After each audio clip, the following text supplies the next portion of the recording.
Good evening, everyone. I hope we're all doing fine tonight. Can't believe it's Wednesday already. How is time flying by so quickly? It's just crazy.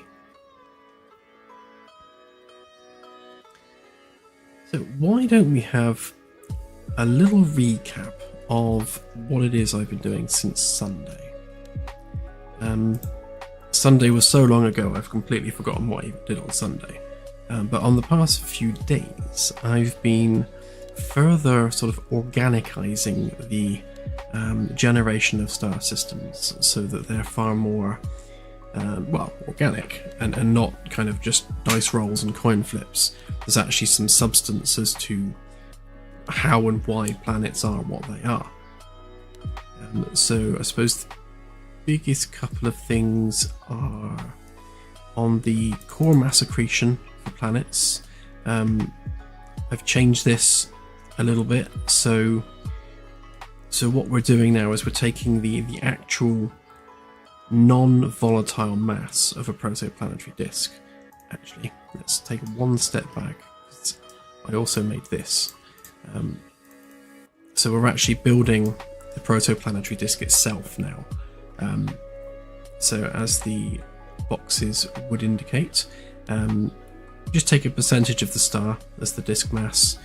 We work out what percentage is hydrogen, helium and metals, which is essentially similar to what the star itself has in its photosphere. We work out the disk lifespan, and this is a fraction of a relationship with the star's mass, where the lifetime of the protoplanetary disk is relational to the square of the star's mass, which is nice. It's nice that we've got a nice kind of simple relationship to work with there. So that just tells us how many millions of years the disk itself lasts before it dissipates. That isn't particularly useful at this precise moment because we're not using that value for anything. But what we will need to do in sort of like the final version of this is we need to calculate how much gas a planetary core can accrete in the lifespan of the disk. So if the disk is only around for 2 million years, say, then how much gas can you realistically accrete in 2 million years? Which will give us really, really realistic planets within the expanse of the disk. We work out our disk radius, which is nice and simple. And then we work out our planet forming region. And what we're doing is we're taking the snow line for carbon monoxide, which is kind of like the last snow line you'll find in a star system. And after that snow line, essentially all the volatiles are turning into granules, and it's difficult for planetesimals to form. So we're essentially using 20% either side of the carbon monoxide snow line for our Kuiper Belt region. So you'd expect the last planet to be about 80% of this value, and that's around about 25 to 30 Kelvin in terms of distance from the star. In the Sol system, that's around about 60 AU, which kind of tracks with the Kuiper Belt being between 40 and 55 AU. So it's in the ballpark. So yes, armed with that information, we then use that for our core mass accretion.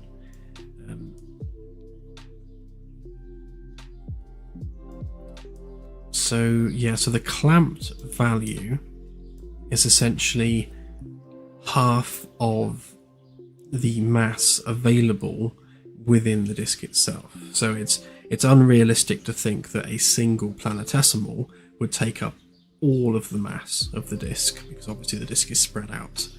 So we're clamping that at half of whatever the available mass is, which is giving us a much greater spread of rocky cores to work with. And then we work out the escape velocity for that rocky core, and when it comes to choosing the base planet type, we're now doing this. So we're taking our Boltzmann constant, and then we're working out the thermal velocity of molecular hydrogen. And if the thermal velocity of molecular hydrogen is greater than the escape velocity of the planetary body, then it cannot be a gas giant, because obviously that hydrogen would escape. And that's essentially what we're using as our differentiator at the moment as to whether or not it's a terrestrial world or a gas giant. Can it hold on to molecular hydrogen? Now this is still a little bit binary, so it's still a bit of a coin toss.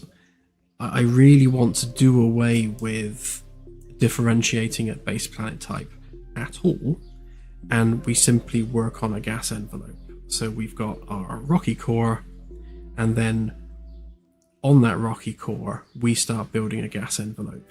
And if this is true, if it's false, if the thermal velocity is below the escape velocity, then we can start accreting hydrogen, and then runaway accretion occurs, because as hydrogen is being accreted, the mass is increasing, which means the escape velocity is increasing, and then you get more and more hydrogen, and it just keeps going and going and going, and snowballs into something like Jupiter.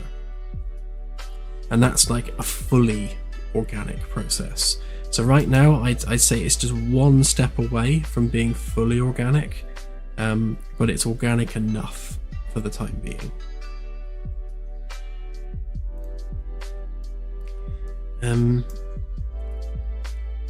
Yeah, I think that's pretty much the gist of it. Yeah, the gas envelope on here has also been simplified a bit as well. So we just have the availability of volatiles in the disk, which is now been simplified to a curve. And again, we're working with actual mass values now. So before we were just kind of picking a number and running with it. Now we're actually calculating literally to the kilogram how much hydrogen is in the protoplanetary disk, and we're using that value and we're deducting from that value as we add gas giants. So the sum of gas giants cannot be more than the amount of helium and hydrogen that existed in the protoplanetary disk. So again, that's an extremely organic and true to life process. As we continue on our quest for the most realistic systems possible. Now, I think the interesting factor of this, let me try and dig out my spreadsheet a sec. Just blind everyone again. So I've started kind of structuring this a little bit more. So this is just a spreadsheet I've been working with. I just make that a number. I've got some randoms on here, so it will just keep updating. So what we're doing here is we are choosing a random mass for the protoplanetary disk. Now, the protoplanetary disk for Sol was 0.0013 of Sol's mass. So we're going around about 0.001 to about 0.0026, which is double Sol's disk in terms of its mass. That's kind of a reasonable range. And then as we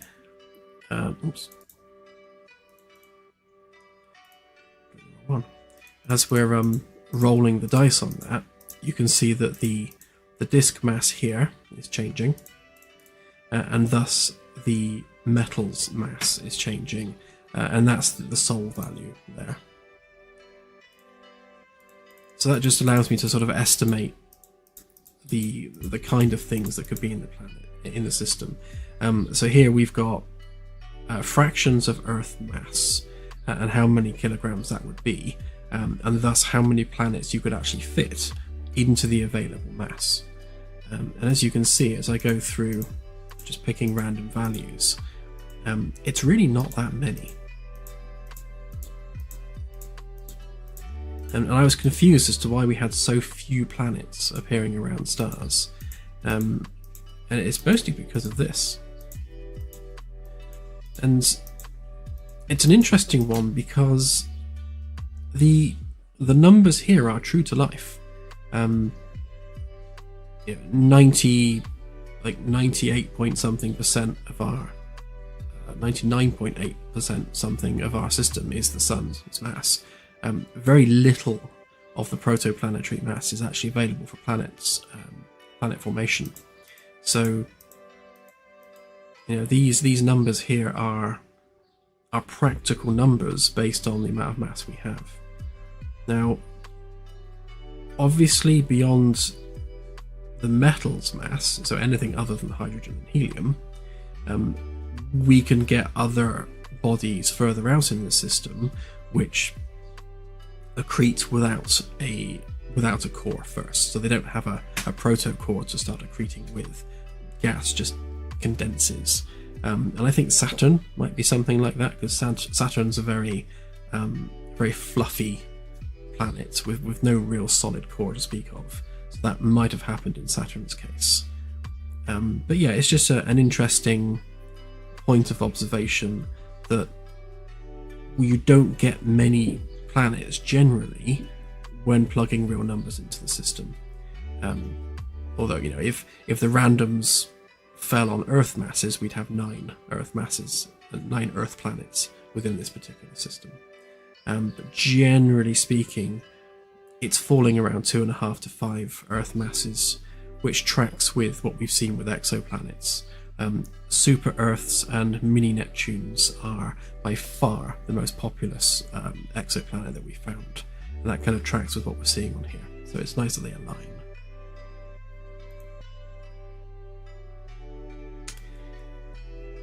Okay, so that's what I've been up to for the past couple of days. Hello everyone who's saying hello.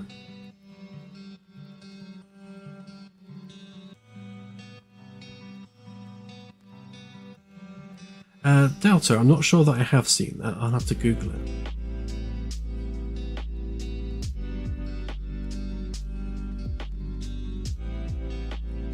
Yeah, mining I want to happen everywhere, because if there is a rock, you should be able to mine it. With the mining vehicle that the ship will have being kind of not really much bigger than a shuttle, it's essentially just going to be like a JCB with some storage tanks and a mining rig underneath. So if you can land or attach it to a rocky body, then it can send its drills down into the surface and extract ores and things. And I want that to be planetary surfaces just as much as asteroids. Obviously we want to fill star systems with just stuff, and because we're moving star systems, or moving space generally around the ship interior rather than the other way around, it means that we do have that limitation as to how many things we can have spawned in at once, because obviously they will have to move with the ship. So we'll probably build a system whereby we split the star system into a grid, potentially a 1 kilometer grid, and as you're flying around, there will be a certain visibility radius associated with that, which will tie into the sensors, and based on a noise function, we will be spawning in things like just random asteroids and other debris within a system, like system-wide. So as you're flying around, you will just stumble across the odd rock here and there, just floating in space, and they will all be mineable. When it comes to planetary rings, generally speaking, the bulk of a ring is just dust. You don't have rings of like building-sized asteroids like you do like on TV. That's not particularly realistic. But we will have a scattering of larger objects within planetary rings or just asteroid belts that you can go and mine. Same with Kuiper belts. like the ship's water supply, for example. There's so much frozen water ice in any given star system that you should never really have an issue with water, because mining it from asteroids, they're everywhere. Like the whole Kuiper belt is probably packed with water ice. So, yeah, it'll be interesting to see how that plays out.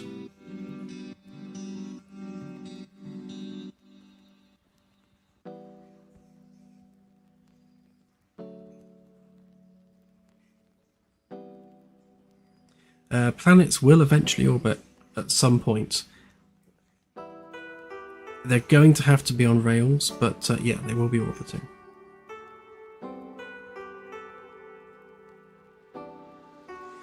Yeah, things like solid diamond asteroids and that sort of thing, probably not in asteroid form, but certainly like exposed gas giant cores. So you might find a specialty object like a stripped gas giant core orbiting close to a star, where the gas giant has strayed too far and the whole gas envelope's been accreted away or evaporated away, leaving just an exposed core. And that could just be like a solid iron ball, like literally just a cannonball in space, or something a lot more exotic, like diamond, which could be really cool.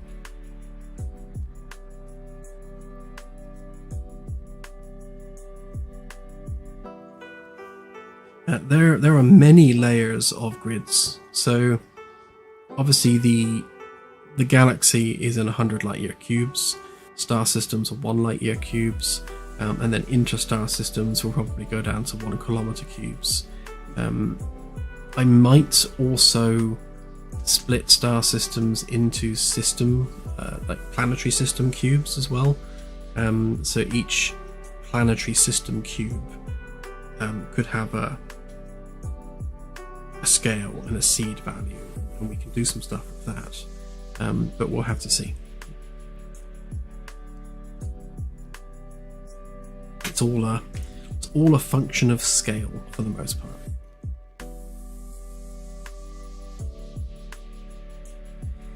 So I kind of got to the end of what I was doing last night with sorting out the gas giants and terrestrial planets and making sure that they're generating appropriately. And I was going to do a bit of UI work, but then I also fancied working on a bit of the ship interior. So do we have a preference in the chat? Do you want to see me do some modelling or more coding?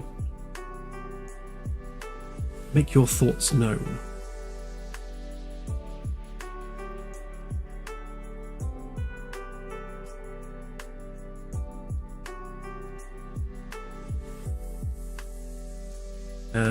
No, multi-star systems will not be in the next update. For the simple reason that all of this is set up with the assumption that there is a single star. I could probably do 2 stars with a single berry center, but yeah, this is going to need a significant overhaul to incorporate multi-stars and berry centers orbiting berry centers and all that sort of thing.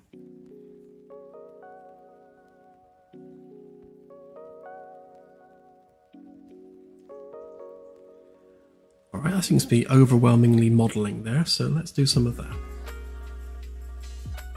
It's like 1,000,000 degrees here anyway, so some nice calming modelling would certainly do the trick, so I don't have to think too much.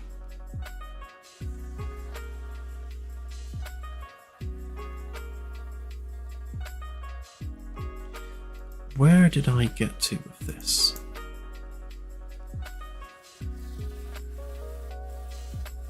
Don't want that one.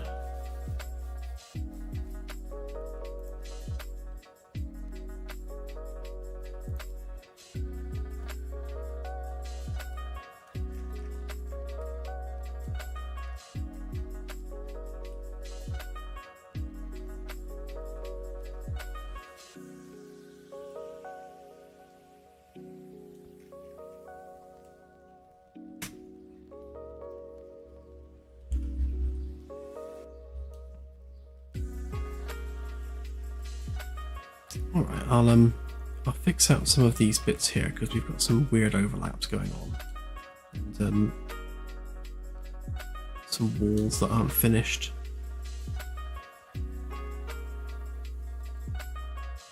I'll probably do a bit of both, because I want to get the where I've gone and templated all of the different C deck sections. I want to do the same for D deck and E deck as well, so I can get all the curved sections measured out so that all the panel sizes are consistent across both. Get some more bulkheads in there, and that kind of tells me where the rooms need to be.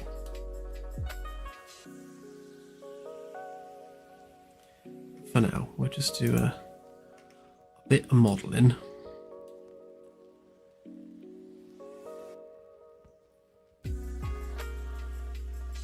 The sensor arrays on the ship are going to be several-fold.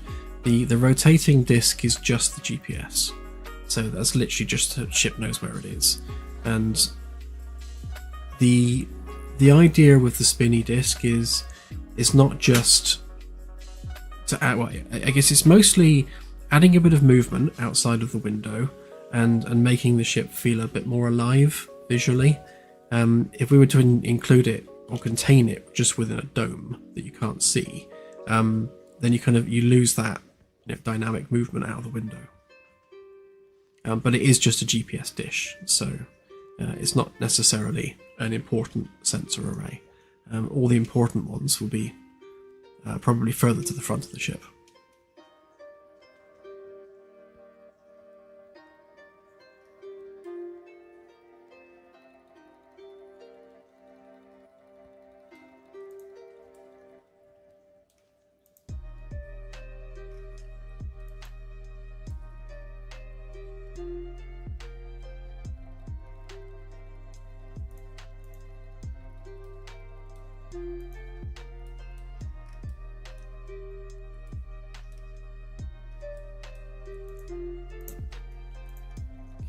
What these were doing there, they can go away.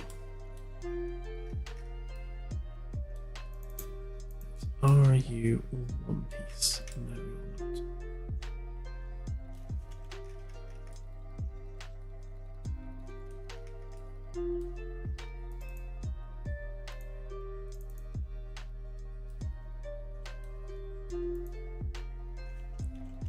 So those are the same object.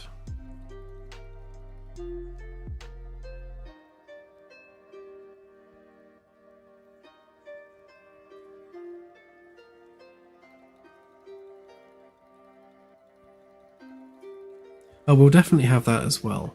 So I stuck some really basic running lights on the ship already, and yes, so the FTL radiator will have lightning kind of crackling off of it while it's in operation.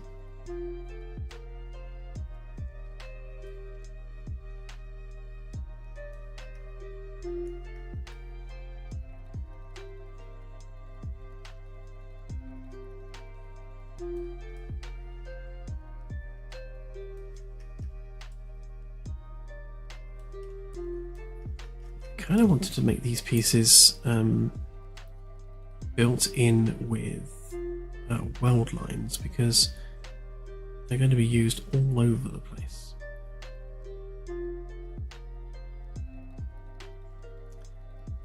Come on, autosave.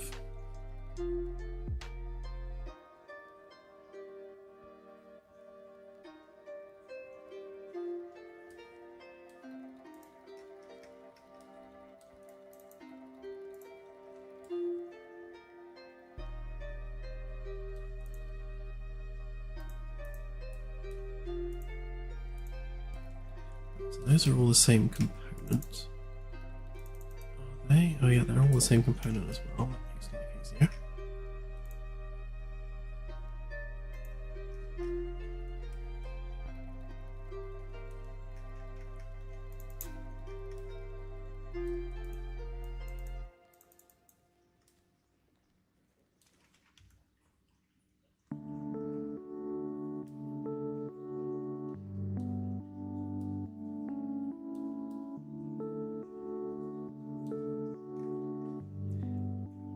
Yes, the room controls, which currently are just lighting controls, will also have heating controls as well.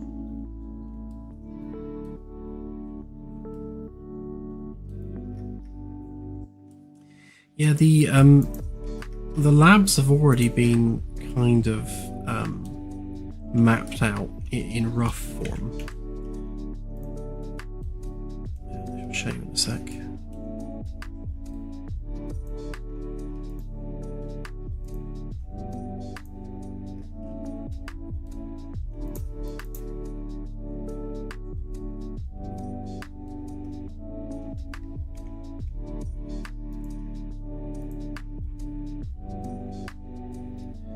So like this space here is one of the bigger labs, and then this space here is one of the smaller labs. Most of these will be split into two, so there'll be a lab each side. The large labs, these will be split into an actual lab area with lab equipment, and then a storage room. So this needs to be partitioned up into various bits and pieces.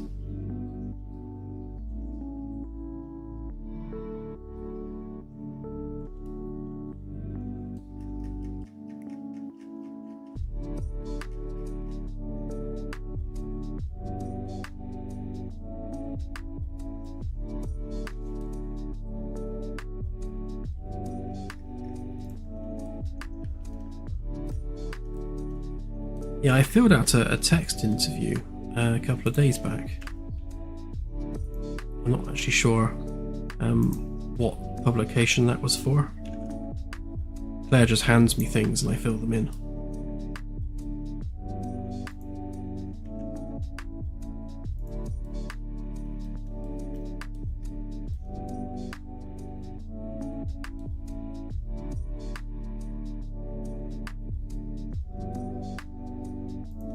Yeah, I agree with the room shapes. They are unpleasant to work with. It's just kind of a nature of the ship's hull that it's turned out that way. I will try and square off the rooms as much as I can. Obviously there's only so much I can do, but like maybe the dividing line like that or something. One side is all going to be shelving and storage, and the other side is going to be hardware. Because when you're getting samples from planets and things, you're generally going to want to store them somewhere. So at least 50% of the space will be storage.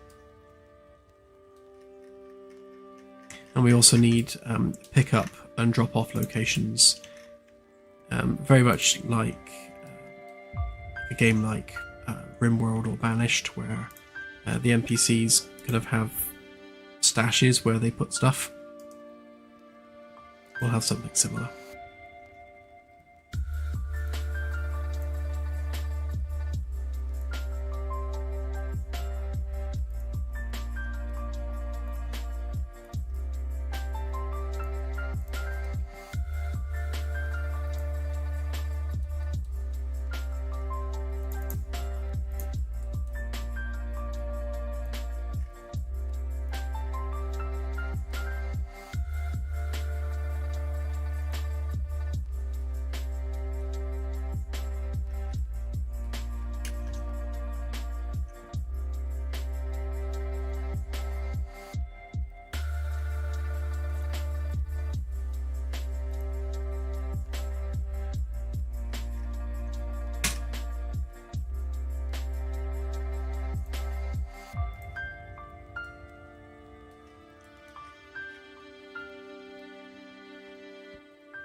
I thought that was a component already.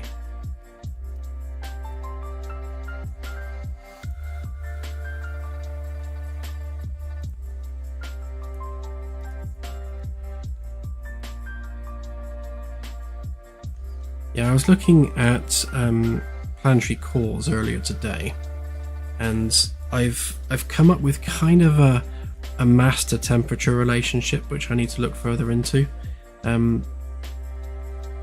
I guess that the magnetic field and the spin of the core are 3 subjects which I need to do a bit of research on. I need to go through some papers and start pulling out some relevant details. And me sitting there reading doesn't make for a particularly interesting stream, so I thought do something a little bit more engaging.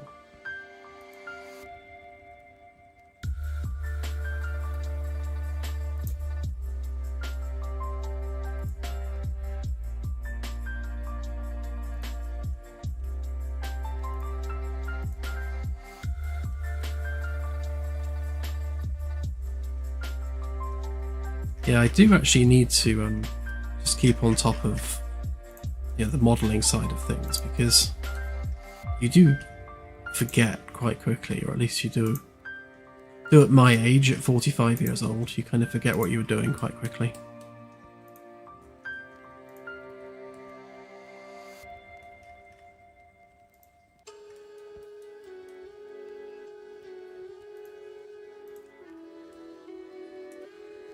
Now I don't want that particular weld line type there. So all these bits need to be welded together, so I'll go for a flat weld for them.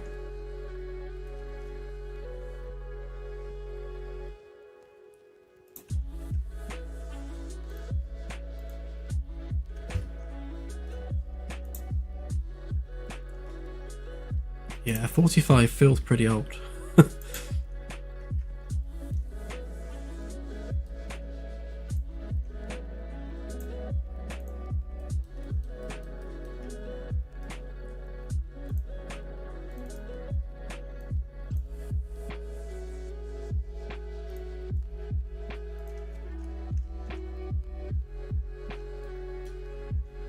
Ouch. Yes, I can imagine that one.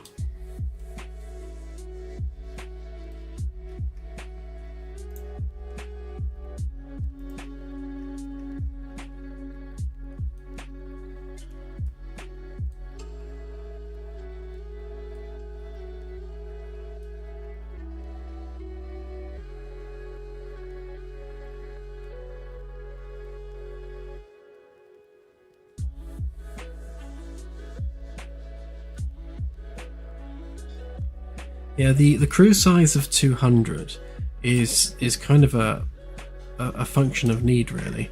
So I have mapped out how many crew will be in each section, and if we split that 3 ways, so we've got 3 shifts running in a rotation, then you've got approximately 66 crew members per shift. That's for the crew of 200. And 66 people can just about run the ship.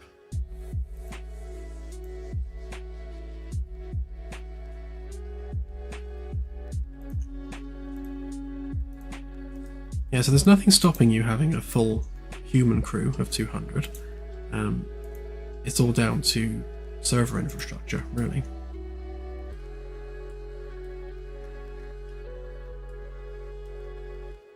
If the hardware and the connectivity can handle it, then there's no reason why it wouldn't work.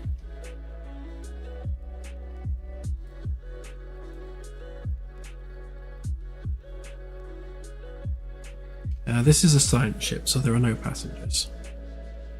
There are 204. How many are now?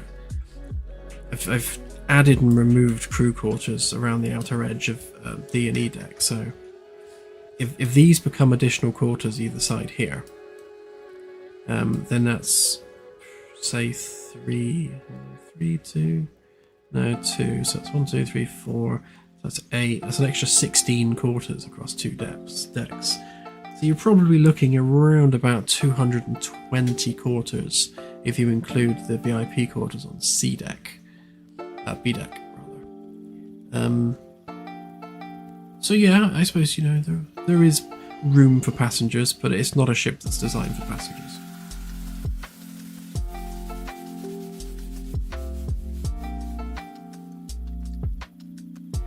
In the sandbox, there will be no sleeping.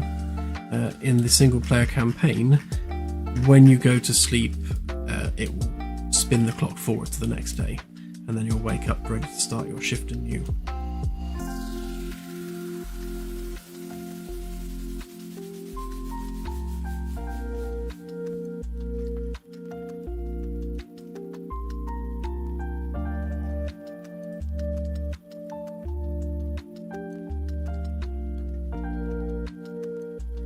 That's true, and we do have some spare brick cells we can stick them in.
You can just line everyone up along the corridors. Here's a sleeping bag, here's a corridor, go sleep in the corridor. There was actually an interesting question that cropped up, which was, in an emergency situation, how many people could you actually fit aboard the ship? So if you used the corridors and the living spaces and the park area, if you really crammed people in, how many could you fit on the ship? And it was something like 10 to 15,000 people. Although feeding them and keeping them oxygenated would probably be a challenge.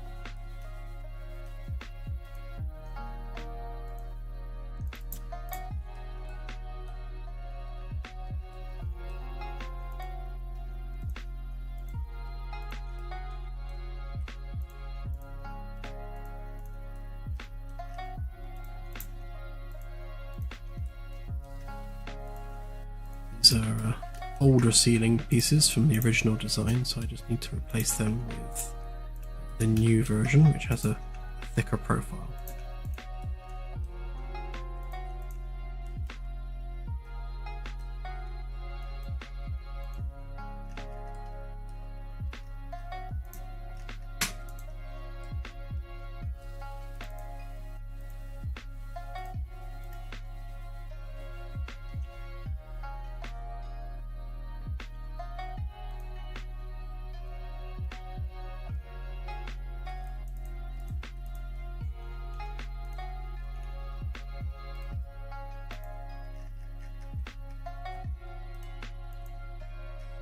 So the beauty of having templated all of this already is all I need to do is grab the pieces and extrude them, and I have exactly what I need. Although this is missing the back bit.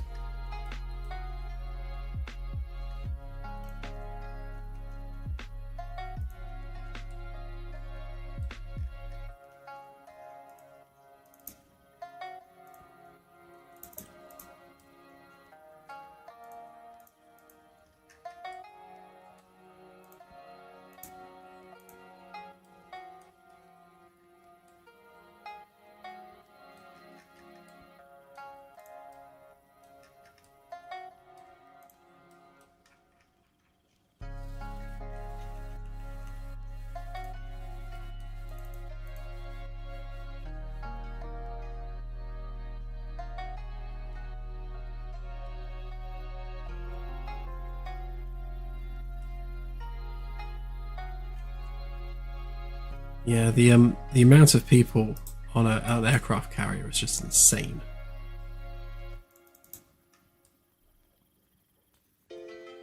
When you consider the size of the vessel, which is, you know, similar, I suppose, in scale to the Magellan. Magellan is 300 meters long, and I think a Nimitz class is it's about 314, something like that, or 340. So yeah, they're comparable in length. Magellan's probably got more interior. It's a wider ship. But yeah, just to cram 2,000 people on a Nimitz is just mad.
Yeah, it's an interesting thing with the AI side of things, because we don't actually have an established upper limit yet on exactly how high we can go. And we've done a couple of thousand chickens running around, and as long as they're not all in the same room, it was running really well. Because with the optimization the way it is, as soon as they're out of range, then the skeletal mesh is no longer animating, and then the nav mesh checks are turned right down, and all of the things that cost on the CPU are essentially turned off when you can't see them. So it's actually really performant to have loads on the ship, but only if you can't see them. So it's going to be a struggle, even with 200 crew members, to have them kind of congregate all in one place. Because it would be nice, you know, maybe to have a scripted sequence where everyone kind of assembles on the shuttle bay and welcomes someone aboard like a dignitary. But having them all there in the shuttle bay is going to absolutely tank performance. So we'll have to find an interesting solution to that.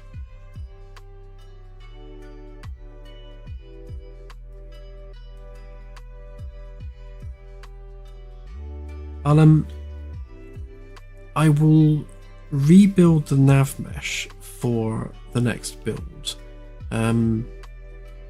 It's I kind of have to turn everything off on my computer and just have Unreal running to do it, because every single level has to be loaded all at once in order for it to do the nav mesh generation, and it's quite taxing.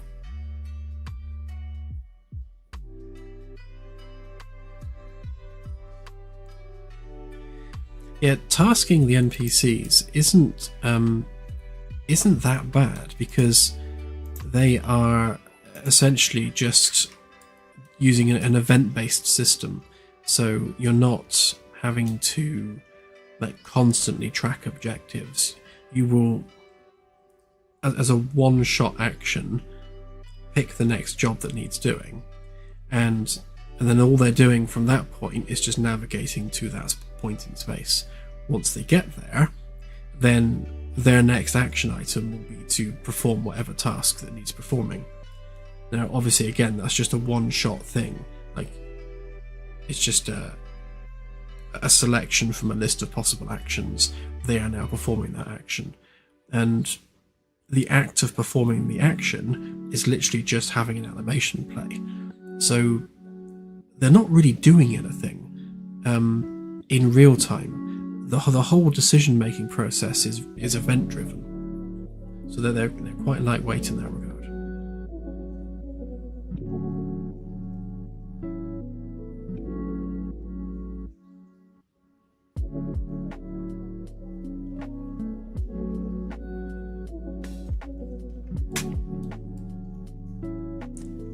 So how the NPC captains are going to work will be something we need to refine over time. Now, it might be the case, well, it's definitely going to be the case that they'll have priority trees. Yeah, that's a must, really. So there'll be some predefined list of priorities that tells them what to do in certain situations. Now, how much control over that you have is something that we're going to have to experiment with and get a feel for what's a good value.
Yeah, once this patch enters its polishing cycle, we'll be looking at all the bug lists and trying to clear off as many as we can before making it live to the public.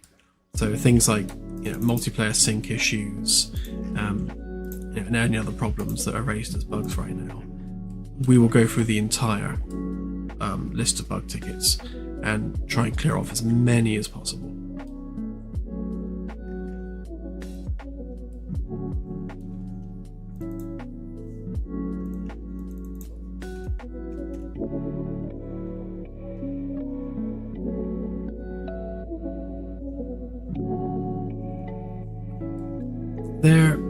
There shouldn't be much in the way of direct management needed for the crew, unless that's part of your role.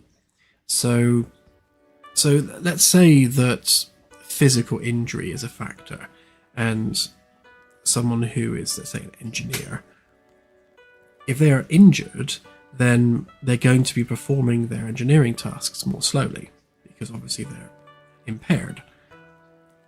Now, you only actually need to care about that in terms of doing something about it if you are serving as the medical role. if you're not part of the medical team, then really that falls under someone else's problem, and it's up to that medical team to deal with that issue.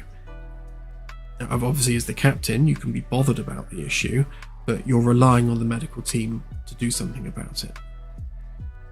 And that should be the same across all roles aboard the ship. If it's not your direct role, you shouldn't need to care about it.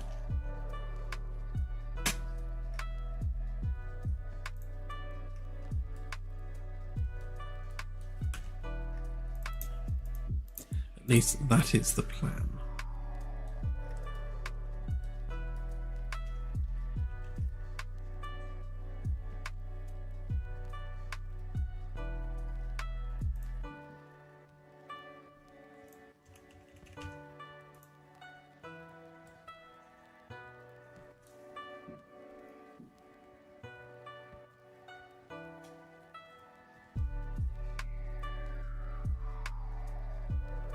Yeah, all of the department heads should have quarters on B deck. There are... How many are there now? There are 6? Yeah, because there were 8. So there are 6 VIP quarters. So what we got? We got Captain, XO, Chief Engineer, Chief Medical Officer, Chief Science Officer. So that's 5. And then perhaps 1 spare for guests.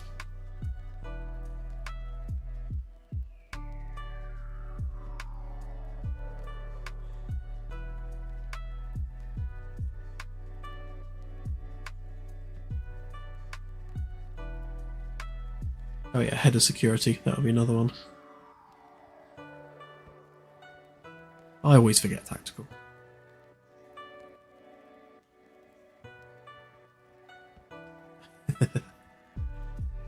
Well, technically, Chief of Ops is the XO.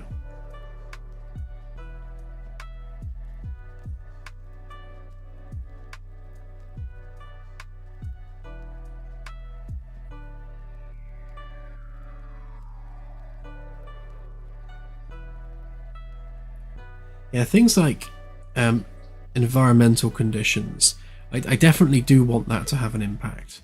So, like, consider like the physical environment that the crew are working in. If all the lights are broken, the floors are ripped up, and everything's tatty, then that needs to have a negative effect on their morale. So, again, that's kind of a function of engineering, whereby if you don't keep everything repaired, then crew morale is going to suffer as a result, because they're having to live and work in poor living conditions, and the same will be true for things like temperature and air quality.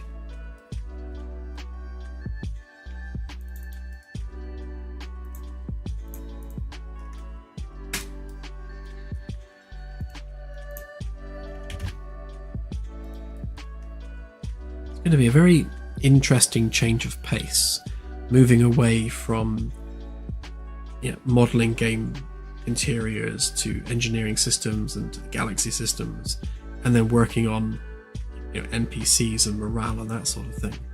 It's going to be an interesting one.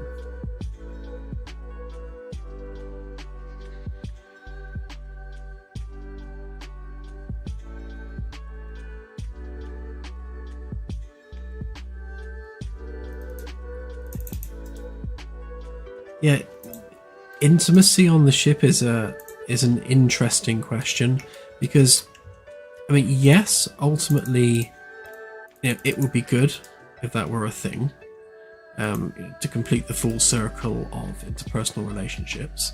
But at the same time, we do have an age rating that we want to adhere to.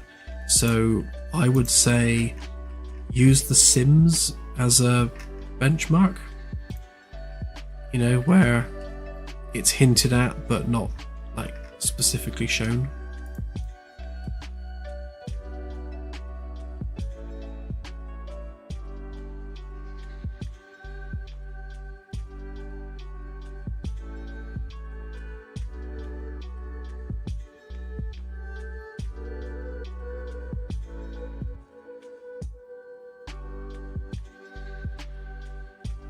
Yeah, so if you find an alien ambassador that you take a fancy to, and they like you in return, then there could be some under the covers moments, but then it would literally be occluded under the cover moments. Same with going to the bathroom. So the NPCs and things will go to the bathroom, but it'll be blurred or handled in some way that you can't actually see them using the toilet.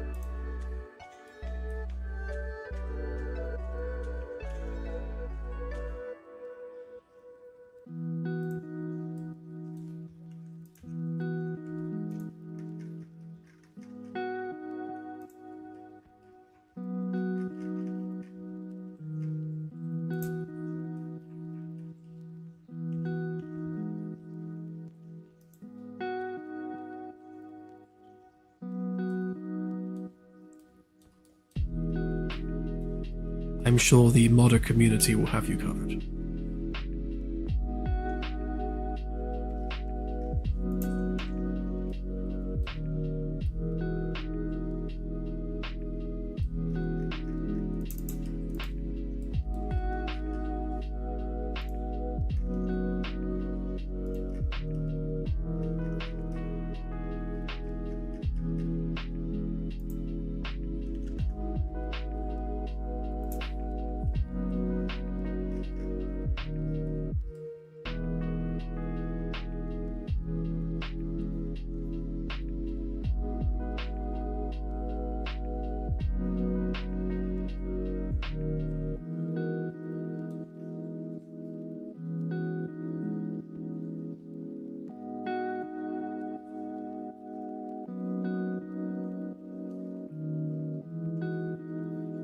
Yeah, Anasi, that's pretty much what I had in mind.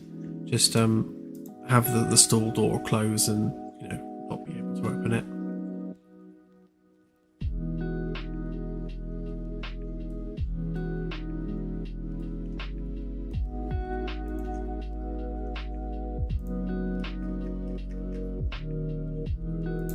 We'll probably do the same for players as well. So if you as the player visit the bathroom, your character will just kind of disappear into the cubicle for a few moments and then pop out again.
Yeah, so we were discussing on the last stream the sort of the rationale behind moving on to doing some crew interaction on the bridge instead of sub-flight engines and the ability to bounce into things, because having some kind of bridge crew would actually bring more to the game in terms of gameplay than being able to bounce off of things.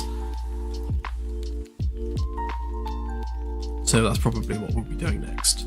So as soon as the life code is added, and that's all on the sensors and working nicely, we will go ahead and put that out as a demo update, and then we'll pivot onto adding some NPCs to the bridge.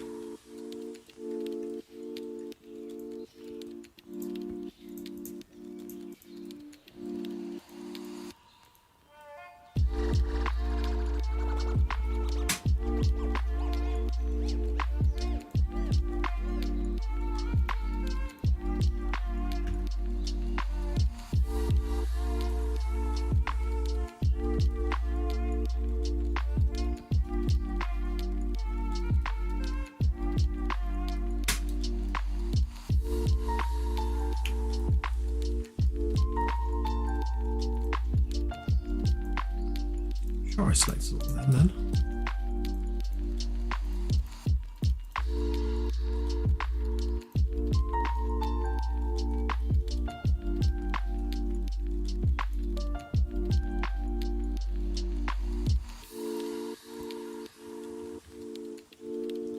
That's better.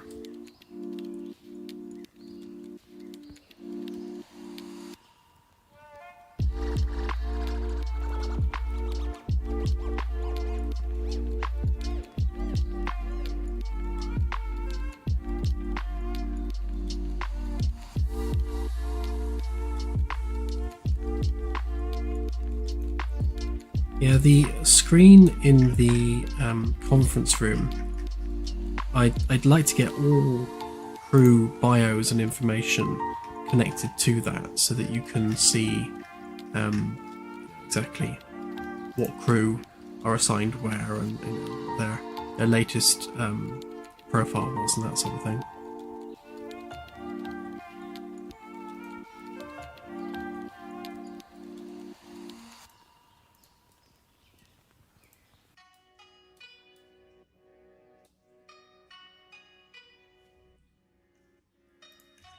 Yes, that is the elevator.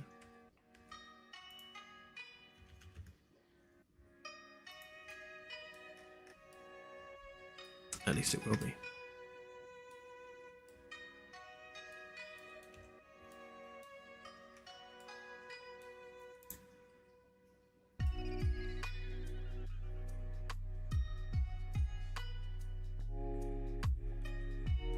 That should be all the relevant bits and pieces there.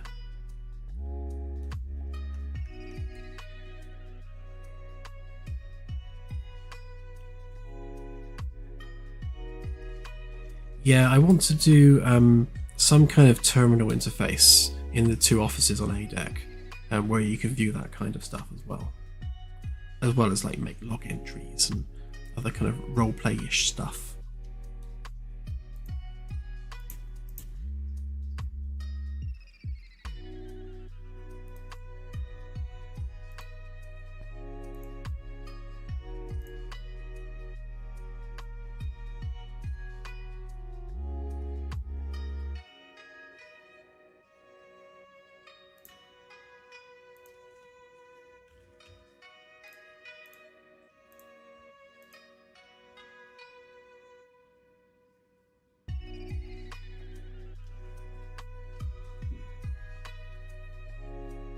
There's going to be a couple of elevators, so I've been debating at length what to do with the side staircases here. I really wanted to have like a spiral staircase wrapped around a tree on each side. I thought that would be really cool, like a nice planter with some foliage growing up the middle.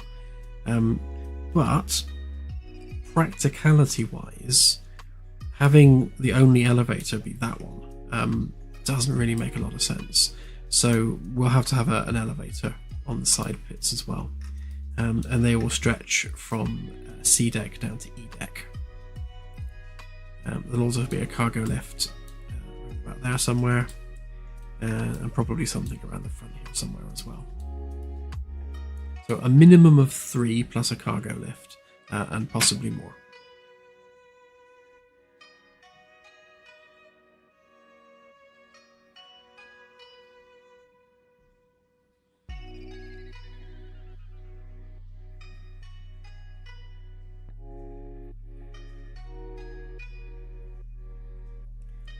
There's going to be a lot of plants on the ship, so yeah. If watering plants is your thing, then there's going to be a lot to do.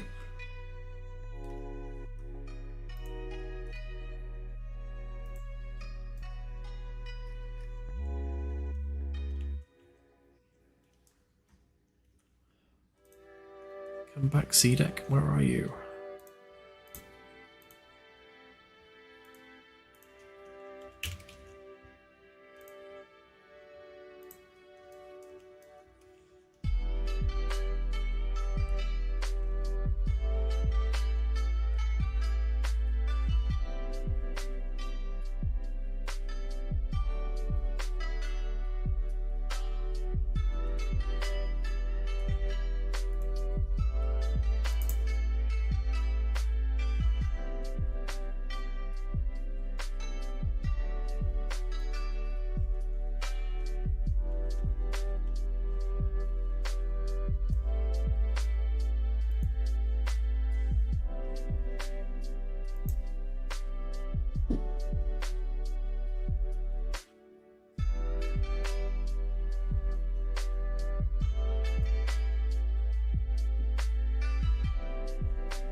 Yeah, we want to keep it so that you can be any role at any time.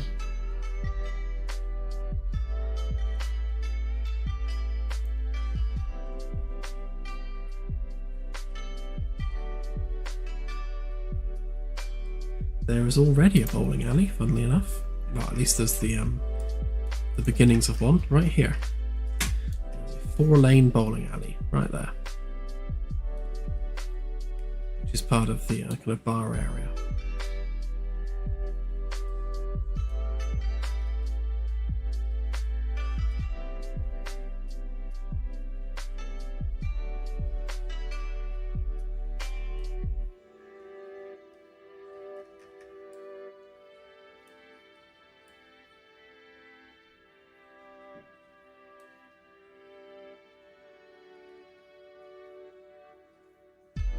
Well, I actually measured it, so this is the official like competition spec lane measurements for 10-pin.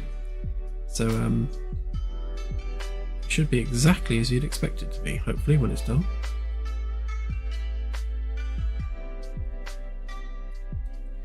Yeah, well, in the idea with the bar area here is that I'll have a bar kind of curved around there.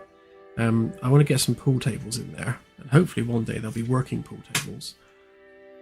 We'll probably have that bit there as a storage room. But then, yeah, and with some of the tables, we can have like chess tables, cards tables, that sort of thing. The trick is making them playable. Chess is easy because you can just pick the physics object up and move it around.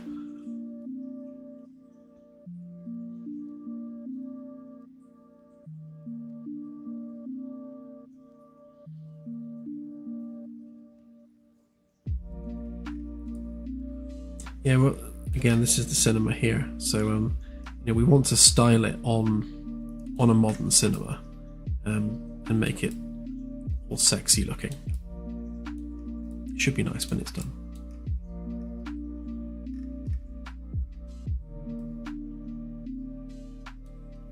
Well, actually, on that note, there's a vertical component to this as well. So this room is actually 2 decks tall, so we might have like a mezzanine or something up there.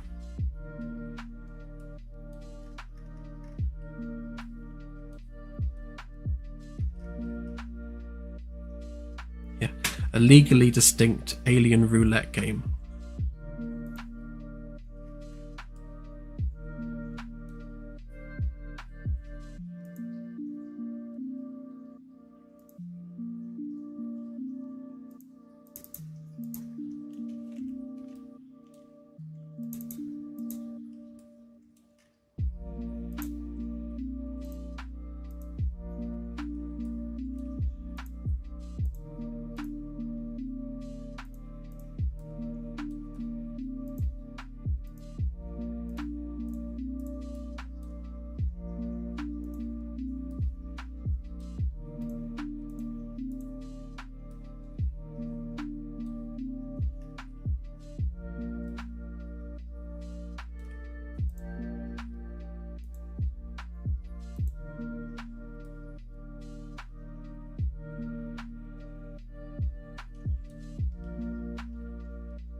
Oh, Claire definitely wouldn't approve of sharks in captivity.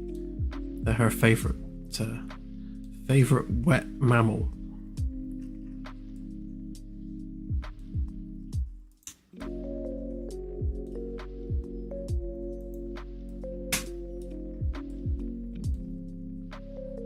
See, look, knew she'd correct me. Are sharks fish? I thought they were mammals. Am I thinking of dolphins?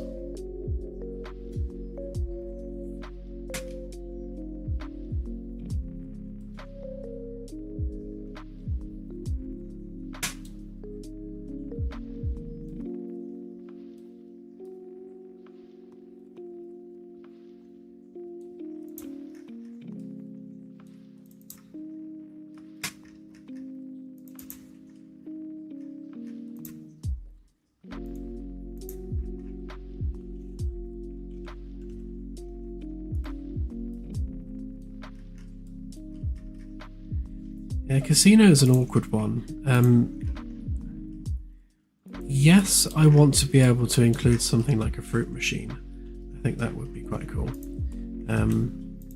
But it's potentially dicey based on the age rating, because as soon as you have simulated gambling, then that puts the age rating up. So we'll have to see.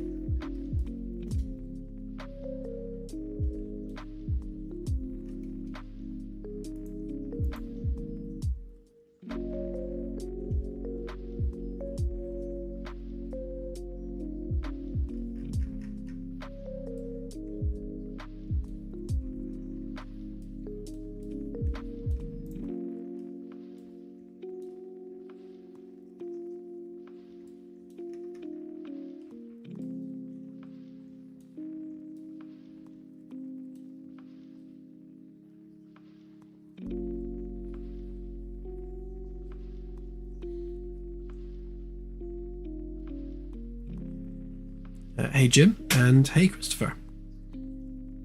I am currently working on the upper section of C deck. Just kind of finishing off some of the ceiling framework.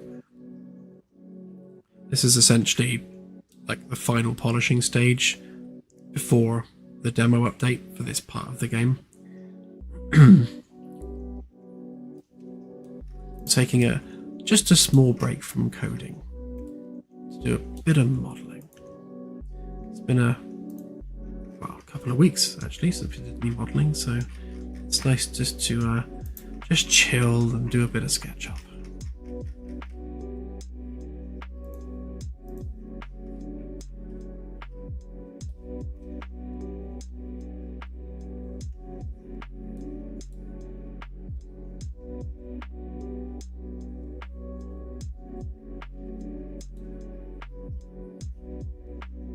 Yeah, storage is an interesting one because you definitely don't want to take up all of the available space just with living space and crew quarters and things. You need to store stuff on a starship. Like these two rooms here behind the stairwell. This one on the left is probably going to be a bathroom, and then the one on the right is going to be the maintenance cupboard, for want of a better word, where it will have cleaning supplies, cleaning equipment, maybe some docking stations for like little Roombas, that sort of thing. And that'll be the same on every deck behind the main stairwell.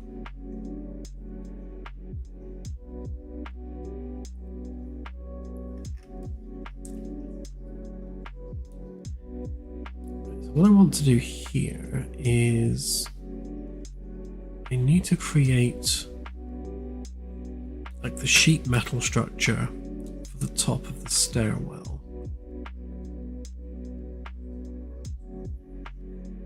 So really I need to take the inner line from there,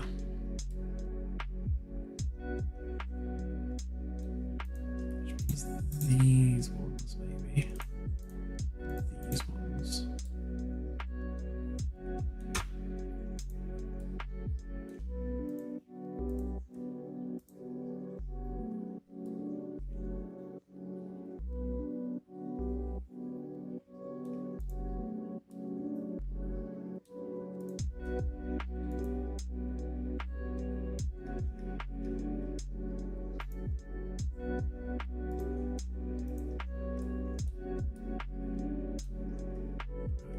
we select all of that and explode those.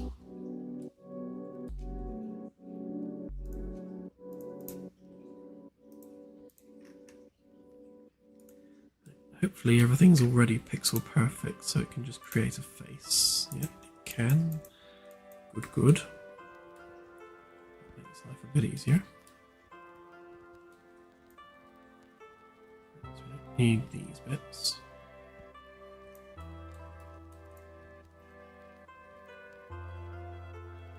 I am not and have never been happy with the ceiling lights in the main stairwell. They're just so big and bland. So this area is kind of ripe for something much nicer. We'll have to stay as is for now, but I have plans for that.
What's going on there?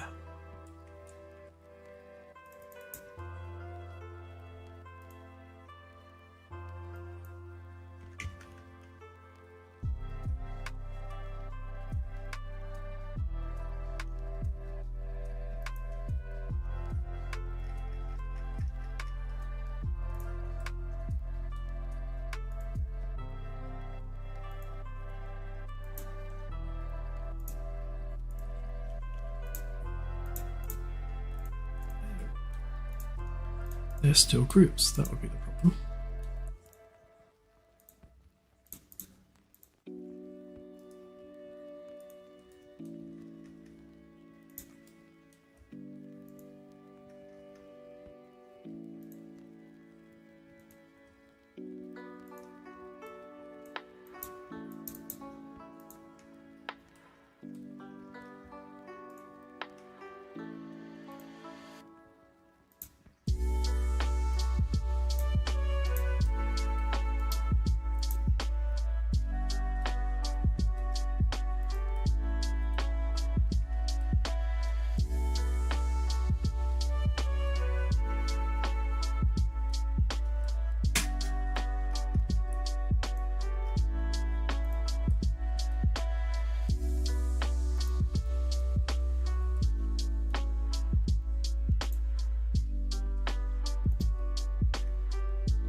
Right, so there's our middle bit. So if I group that up.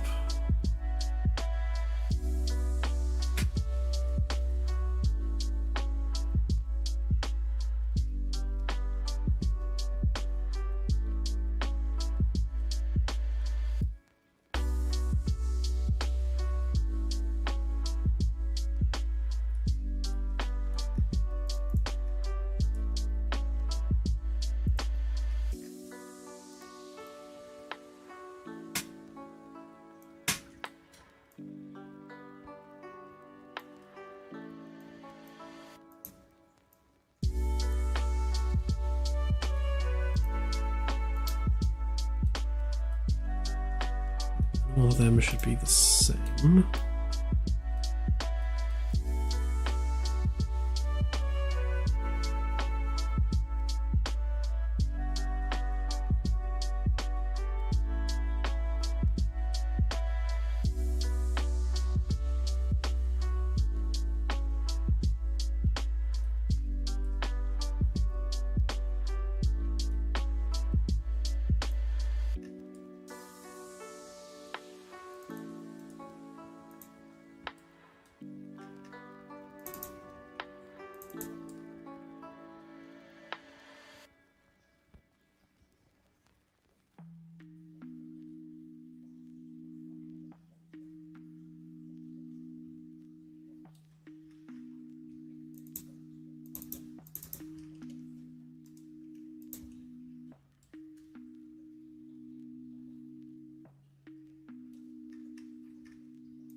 Trying to separate out the pieces here without interfering with the rest of the structure.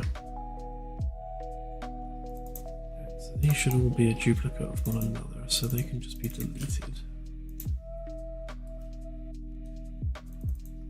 So all that is part of the same group.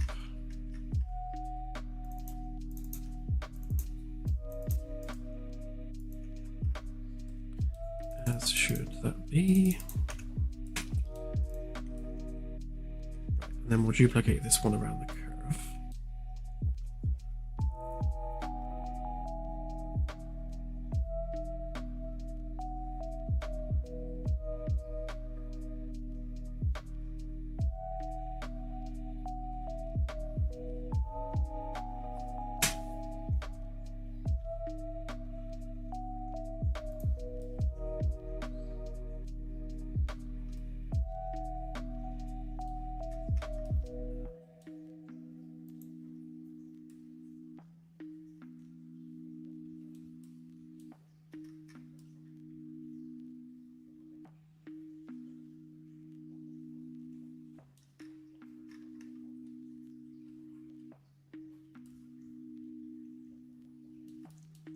Right, so all those pieces should be equally sized.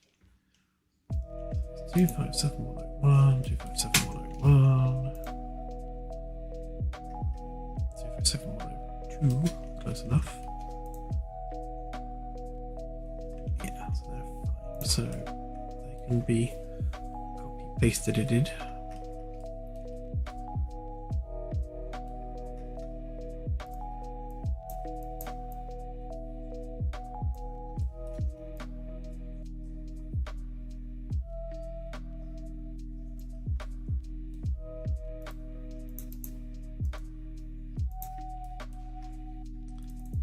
All that lot can mostly go, I think, although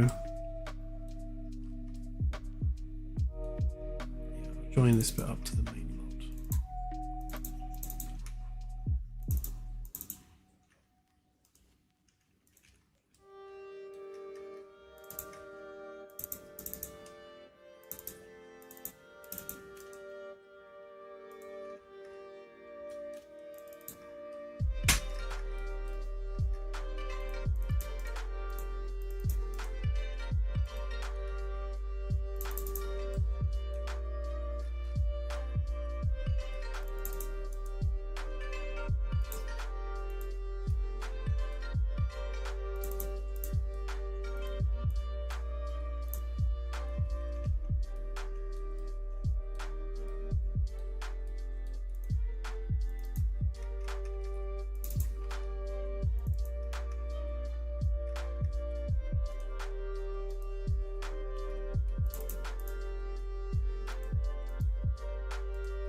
No, don't do that.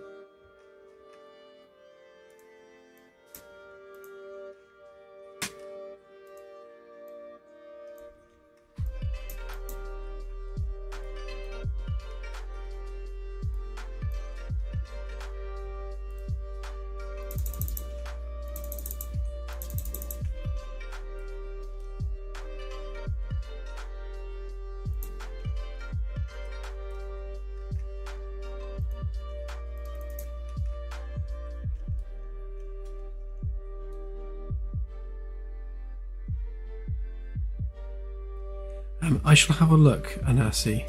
Right now I'm just doing the ceilings, but yeah, I'll take a look at the stairwell. So I need to split the two big wide steps into two separate steps.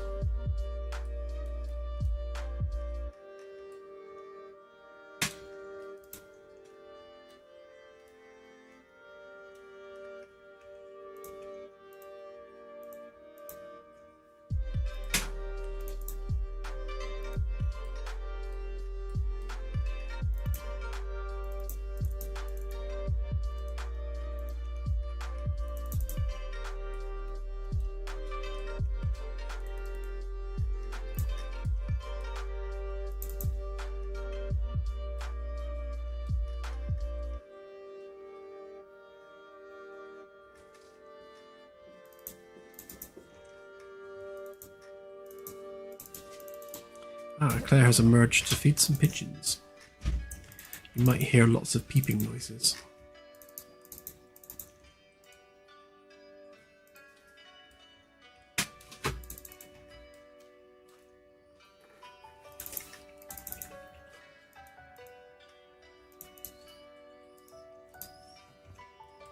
They are most adorable.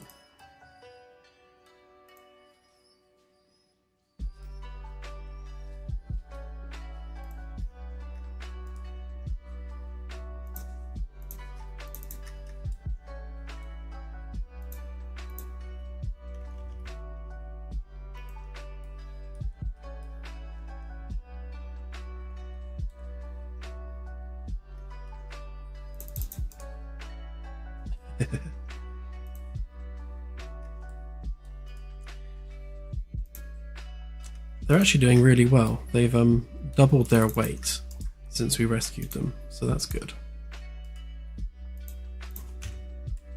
And the baby sparrow that we rescued a few weeks back is very much part of the flock of sparrows in our garden now. She won't even come over to us anymore. She has wilded herself, which is a shame because it's like, oh, she's not our sparrow anymore. But at the same time, it's, you know, how it should be.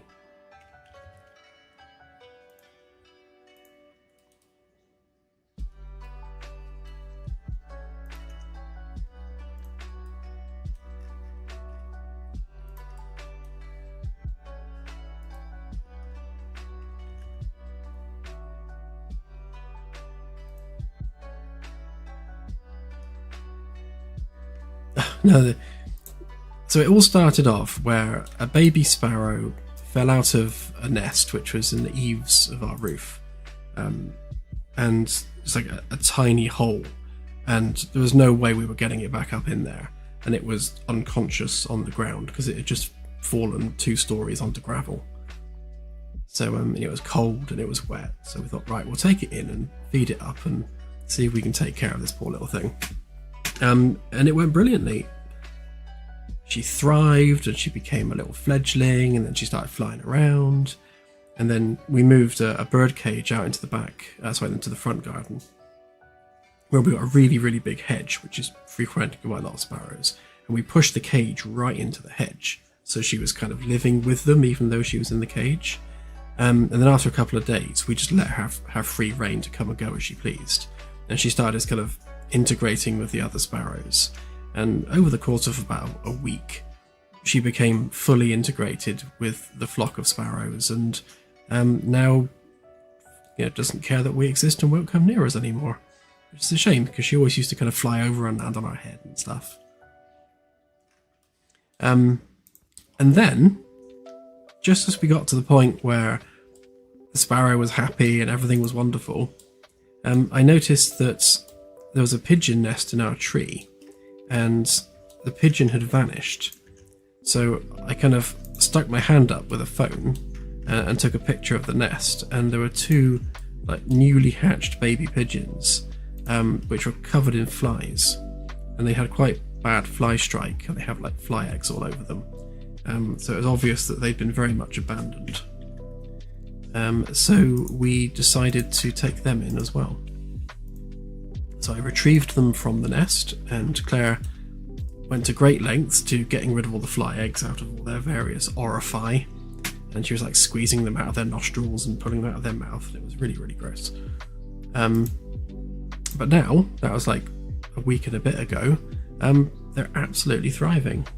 They've doubled in size, got really energetic, and now we have 2 baby pigeons.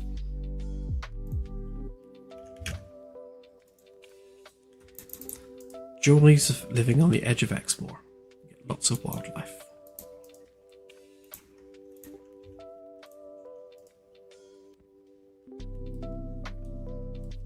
Yeah.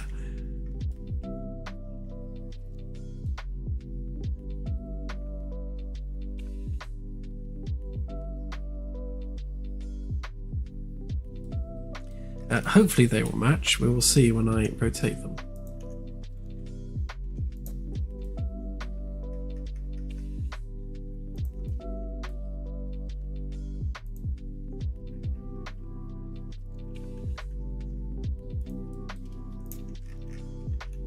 Yes, is the answer. They do match.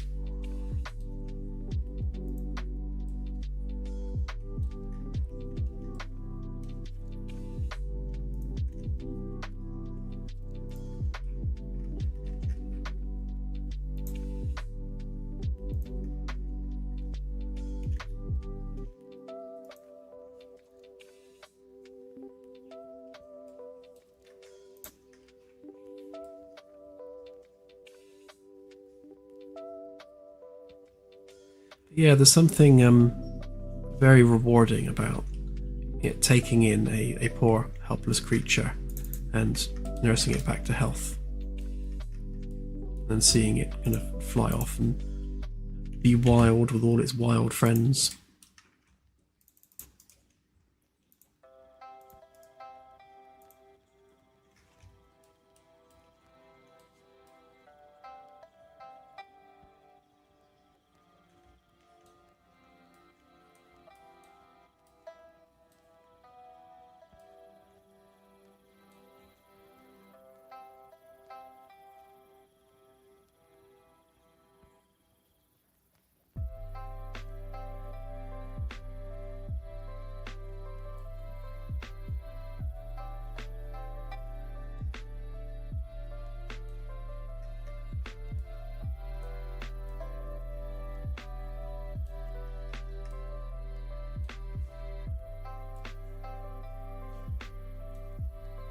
What's HOI for?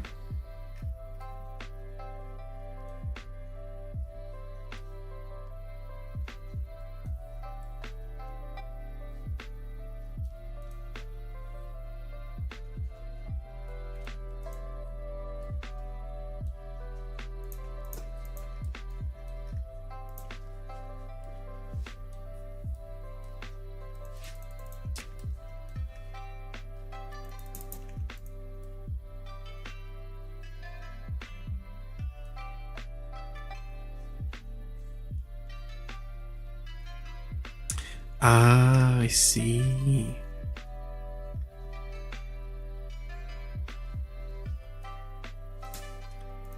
I get it now.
So we should be able to just take a straight copy of this geometry. Do try and use duplicates wherever I can. Because then if you change one, you can change them all.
Okay, that's that bit done.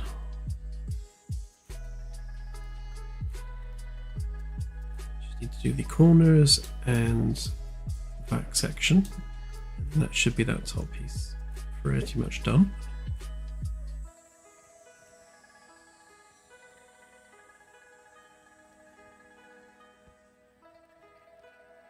Yeah, it's been a similar temperature most of today here as well. It's well, it's 21 degrees C right now. And I have a fan blowing at me and both windows open in the room here, so generally speaking, I don't do well in the heat. I'm very much not a heat person. I like it cold.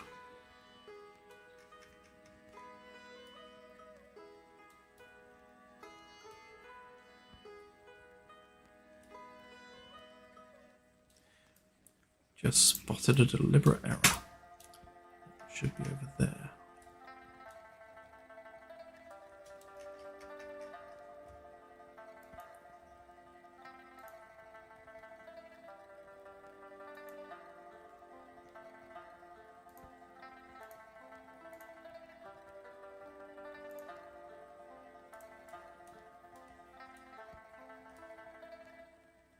Okay, that's better. Makes more sense.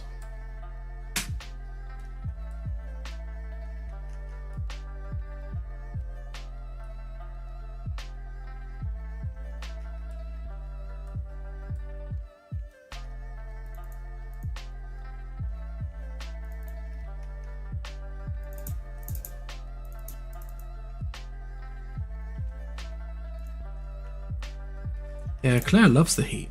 She's very much solar powered.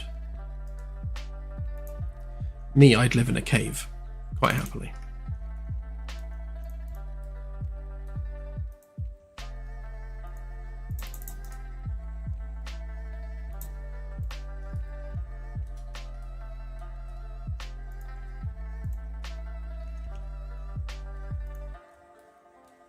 Speaking of caves, my dev shed man cave should start construction on Monday. At least the concrete base for it's going in on Monday. And they'll be laying the electrics and things for it as well. So that's exciting. Could finally move my desk out of the corner of my bedroom and actually have a proper workspace.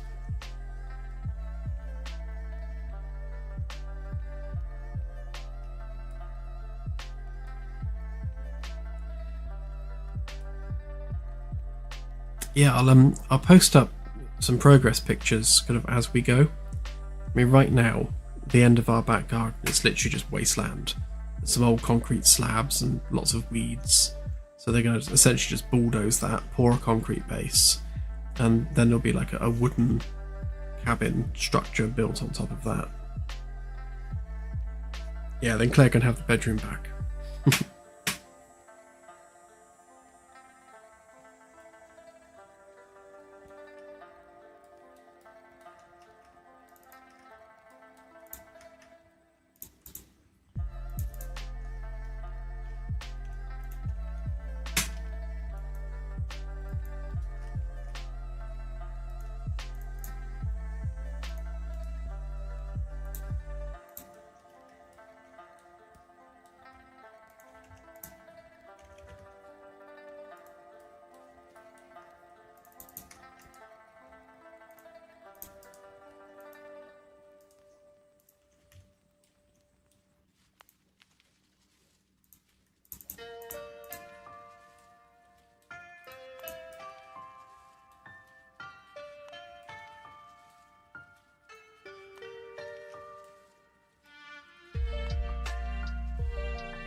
Well, this is an awkward little piece. I think what I'll do is I'll make the bit that sticks out part of that bit.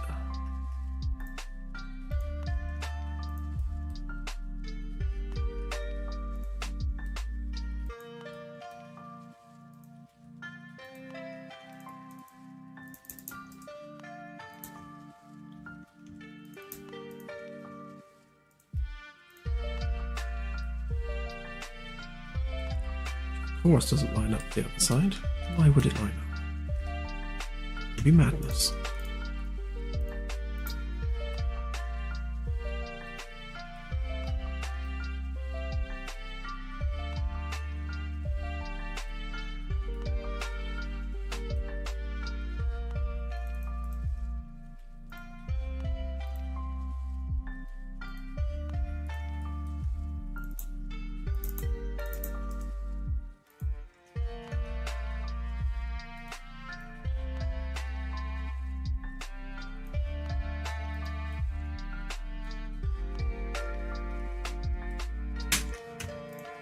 Yeah, I never went fully bold. I've got a bit of a sunroof going on, and yeah, it does get immediately burnt whenever I go out in the sun.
Yeah, fortunately I'm 6 foot tall, so the fact I've got a bald patch on top is missed by most people.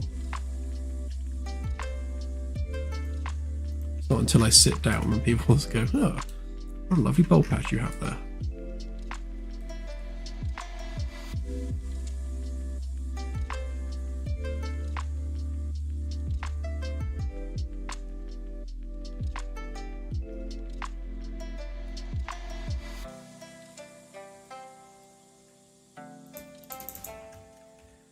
Yeah, in your local game, I think being able to name planets or assign a name to a planet that hasn't already been named, yeah, absolutely.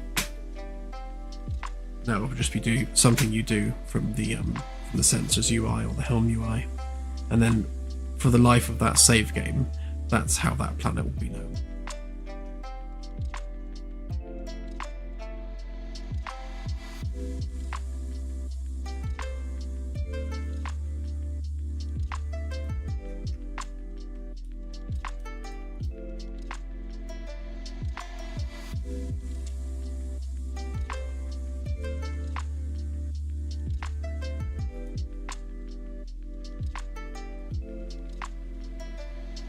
Yeah, I just stick a heatsink to it.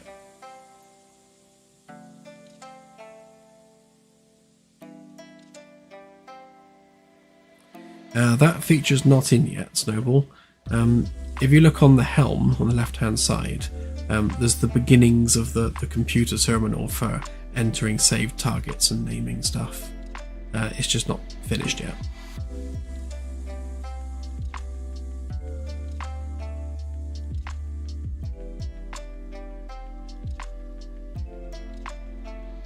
It'll naturally be replicated in multiplayer anyway, so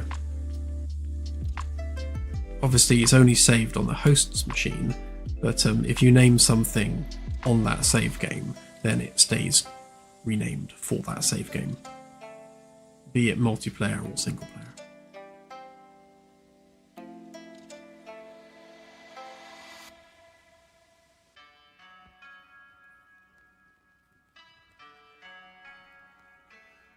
Yeah, when it comes to like managing censorship of bad words and such within the confines of a game, there's not really a lot we can do about it.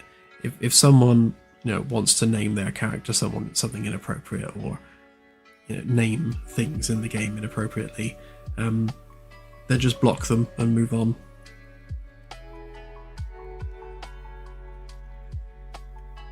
Those things are only seen by people who join that particular player's game.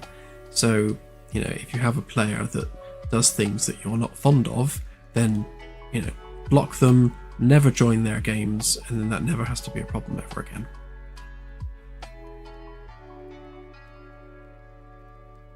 Yeah, true, yes.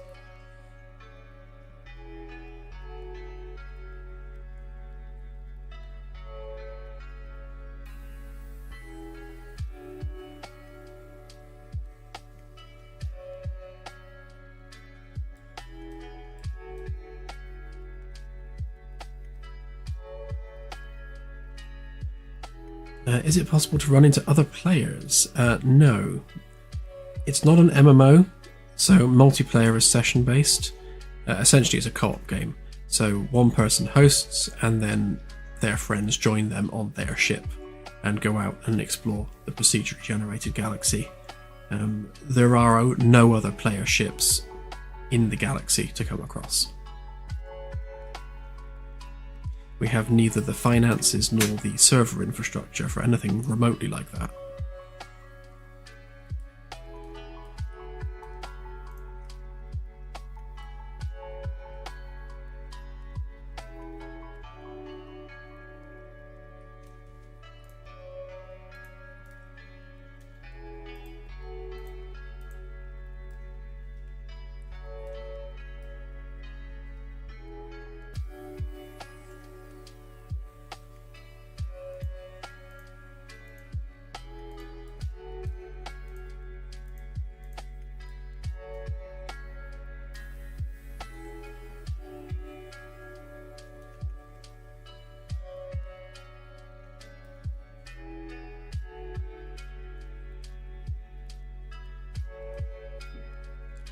Yes, Jack. The save games are stored in Windows local somewhere. Can't remember off the top of my head. If you just go on your Windows user profile, you'll find the save games in there.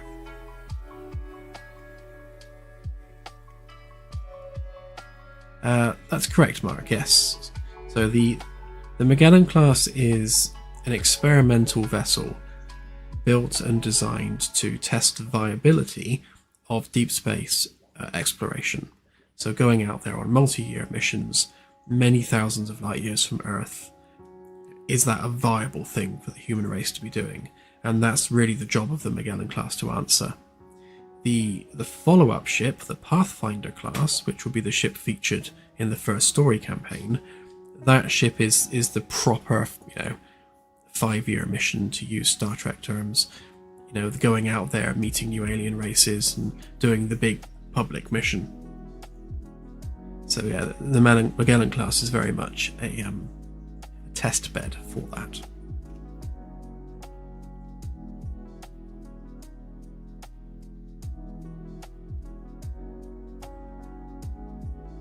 No, gravitational forces aren't modelled yet.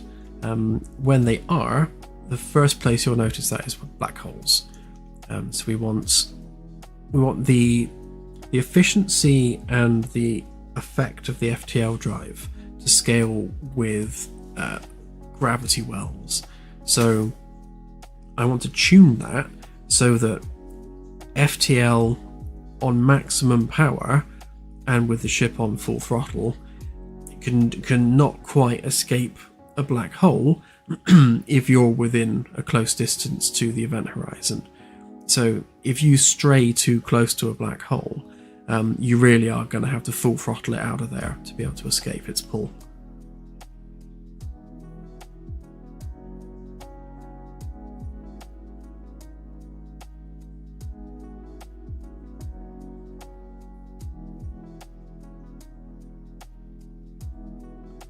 Oh, that's a shame.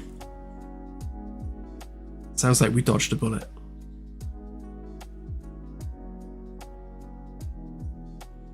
Hey Orion, welcome to the stream. Glad you're joining us.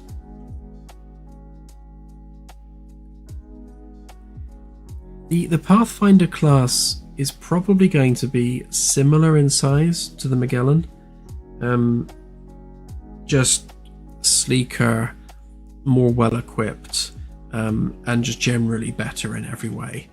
Better technology, better layout, more refined. It's supposed to be the upgrade of the Magellan. And we'll likely do away with the ring design and instead have a split ring. So almost like banana-shaped nacelles on the side of the ship rather than the full ring. Just to make it flatter and sleeker and just generally more punchy.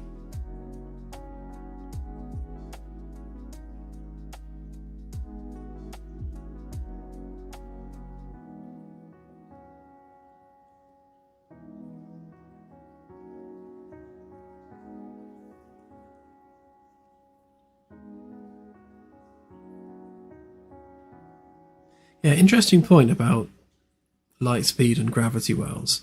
I mean, technically, beyond the event horizon of the black hole, then none of that matters because you're into the realm of the quantum. But it's more a case that in order to generate the field necessary to collapse space in order to essentially do what an Alcubierre drive needs to do, you need a non-disrupted field.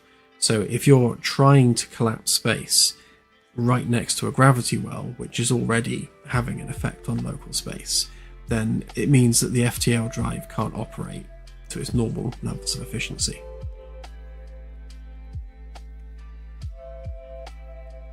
Essentially, you're trying to create a black hole on top of a black hole, which sounds a bit like crossing the streams.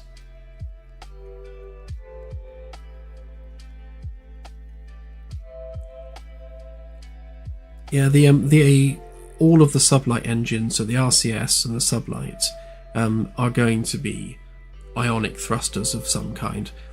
probably something related to Vasmir. So you're talking about ion engines, except we're going high thrust versions of those because it's 230 odd years in the future, and we've solved the low thrust problem. So they'll very much be kind of a bluish purplish glow.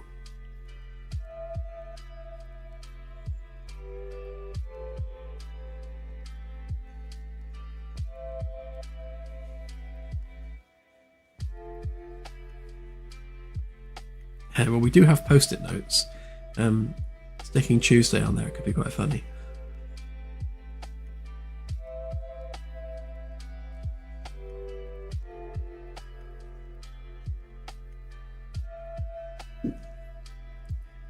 Probably slightly bigger than the Magellan, Jack, but generally more in the sense that it'll be more refined. So sleeker, pointier, sexier, just generally nicer in every way. The Magellan is kind of purposefully a little bit clunky because it's supposed to be like version 1 of the technology, which is why we've got the the big ring around it, because it's like the first version of humans doing FTL. So it's going to be like it needs to look like a version 1.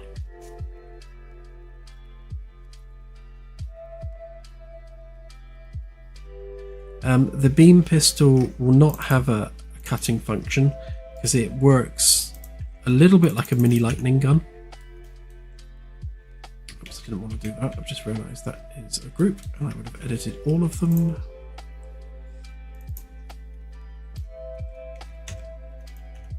Yeah, so the way the hand weapons in the game work is they fire out a beam of ionized gas, or rather it uses a laser to create an ionized path, and then a fraction of a second later it fires a huge electrical discharge along that ionized path.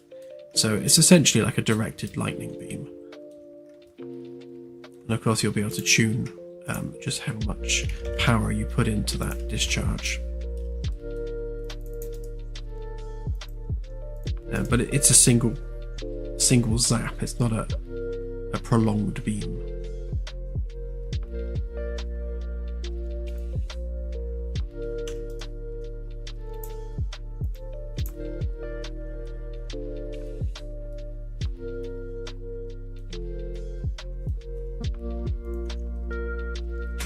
Yeah, like a mega taser.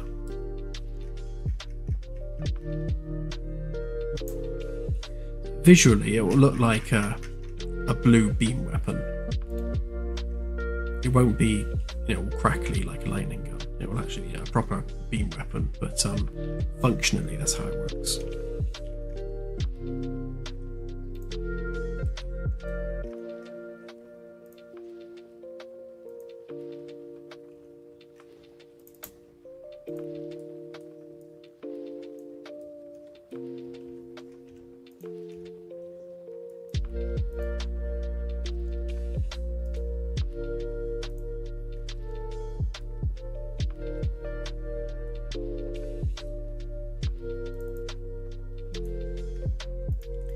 VR is something that we will be implementing essentially at the same time as the public demo update goes out. So what I'll be doing is I'll be taking the same version of the game that is used for the public demo update, and I'll be bolting VR onto that version of the game.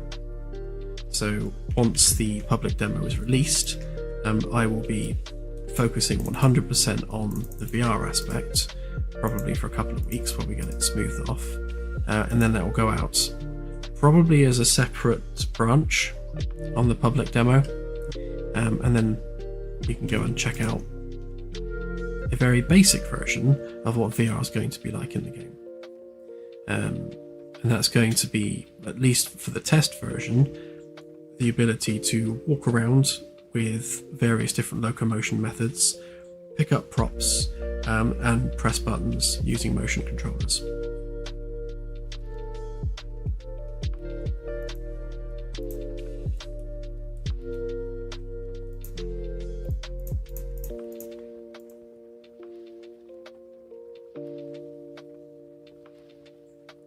Oh, happy birthday, BC5.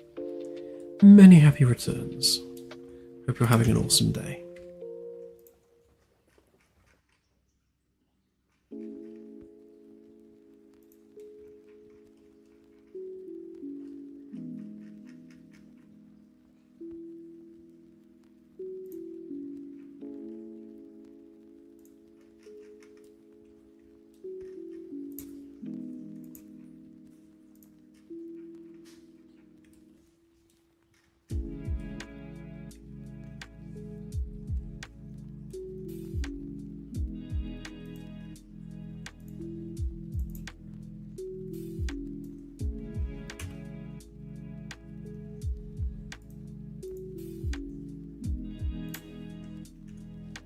Yeah, no moons yet, but I think we're at the point where we can add moons.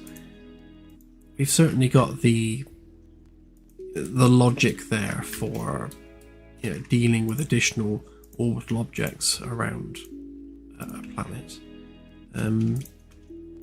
So I shall see what the complexities of that actually are, because if we can get moons in for the demo update, that would be nice. But no promises. I shall have to see whether there's any unexpected complications with that. We have things like Roche limits and things already calculated. So really the only other thing we need is to be able to calculate the Hill sphere, and then we'll know exactly where the moons can be. And because of the Roche limit, we'll be able to use that to calculate whether or not something collapsed into a ring.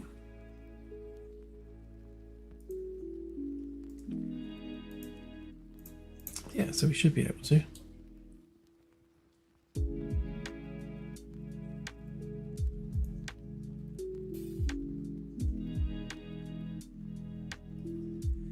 This is the CDAC ceiling. I'm just going through and essentially just polishing off all of the bits that need extra detailing for the demo update.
The YouTube player is definitely working.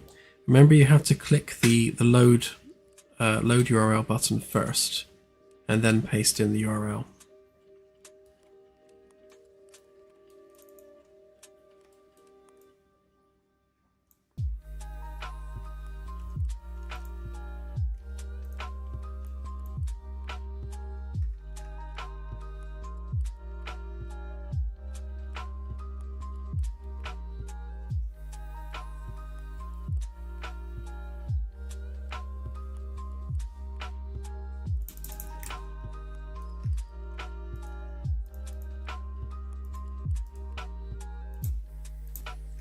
Yeah, the position of the ring is one of those things which the Pathfinder class is going to do in a much more refined way.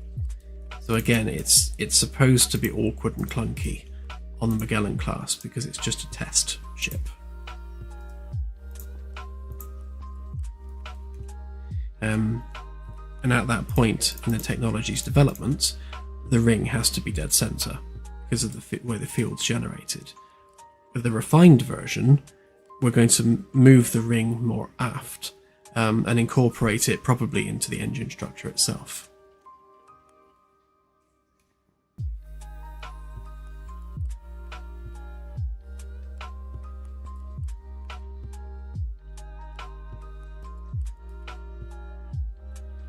Right, I think that's all the sheet metal bits done now.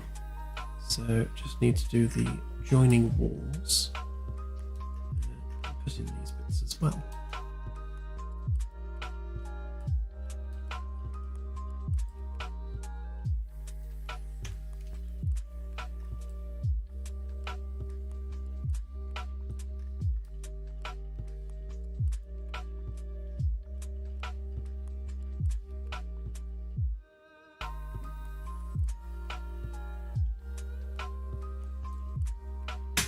So in hindsight, what I should have done is taken the template that I've already got here for the wall, which is always difficult to select when they're on top of each other.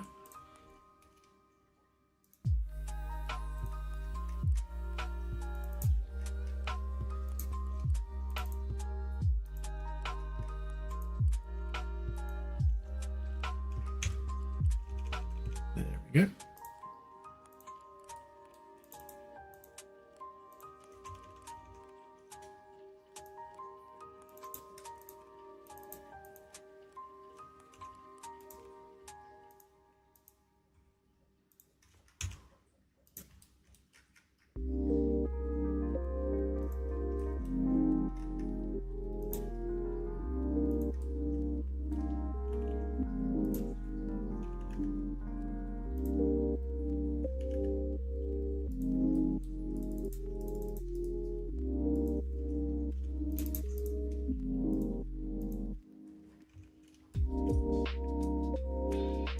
Just like magic.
One of the things that I'm not quite happy with at the moment with this is how far apart these ceiling supports are.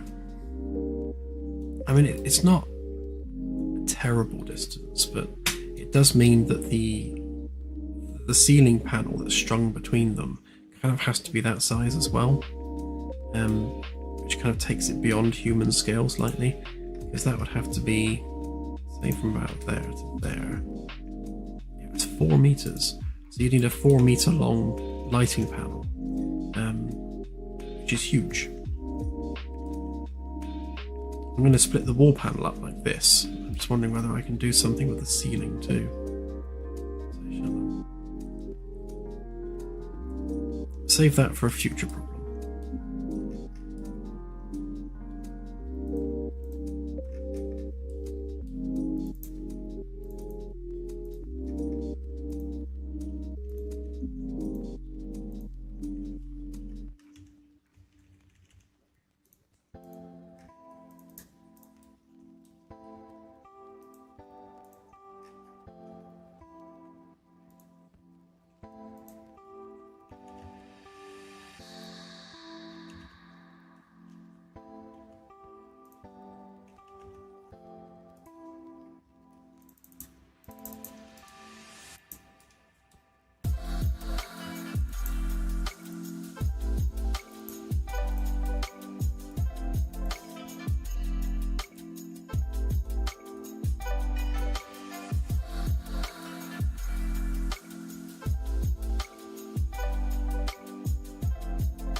Let me go and have a quick look at this YouTube player a minute. This to save.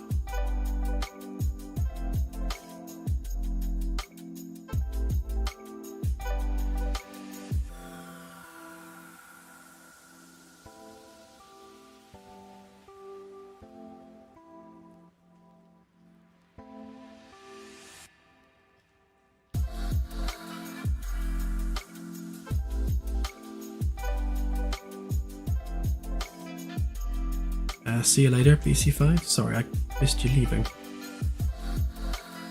But happy birthday again anyway. Right, let's go and have a look at this YouTube player.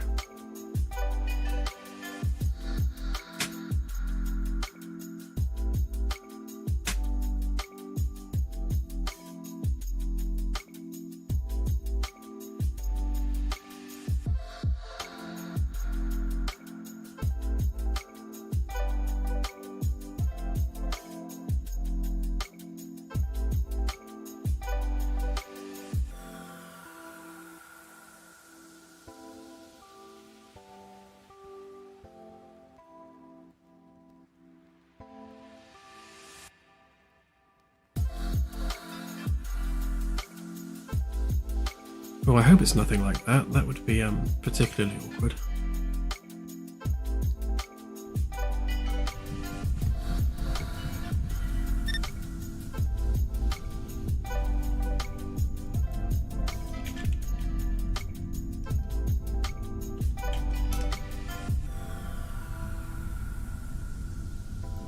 It's the final go.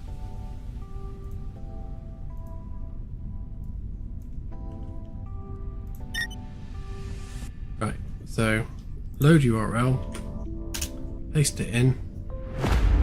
Attention all operators on countdown 1. This is the final go, no go poll for Starship Flight 4. Definitely working.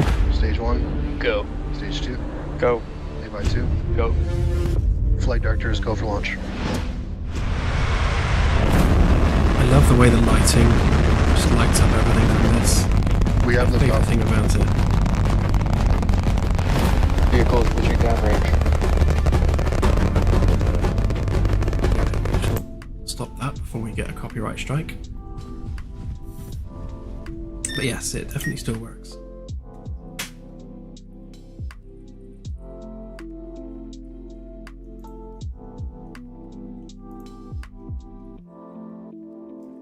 And it's still there.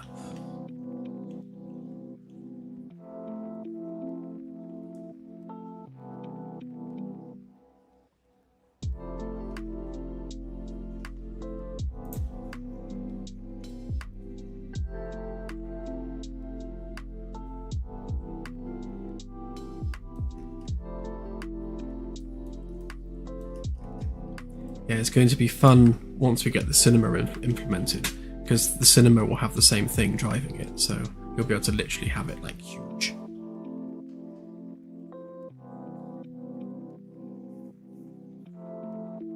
Ah, thank you, Fabian. I have no idea if you're on the stream, but thank you anyway.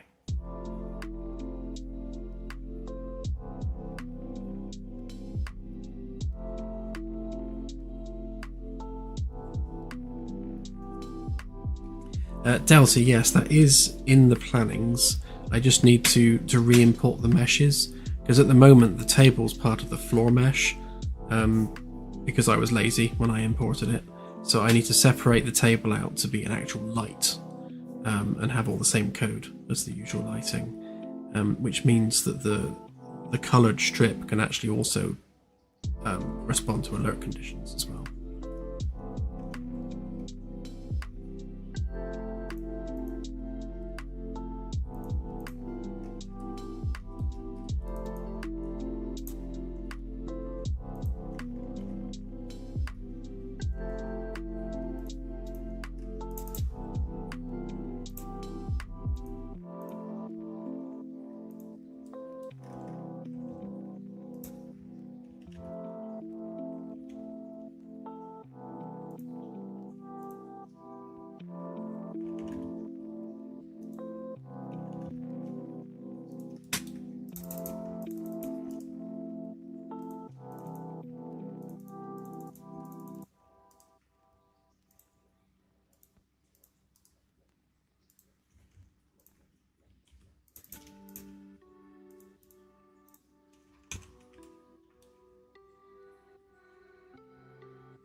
I might be able to find one, yeah.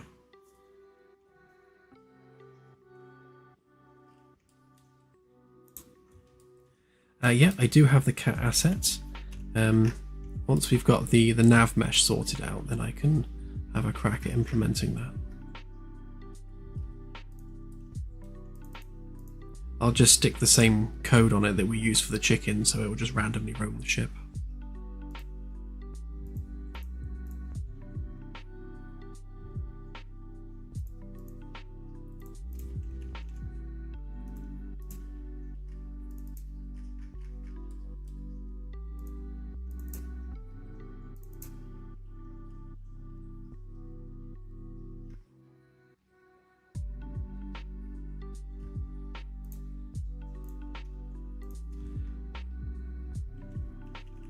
Good, I'm glad it didn't crash, because that's never fun.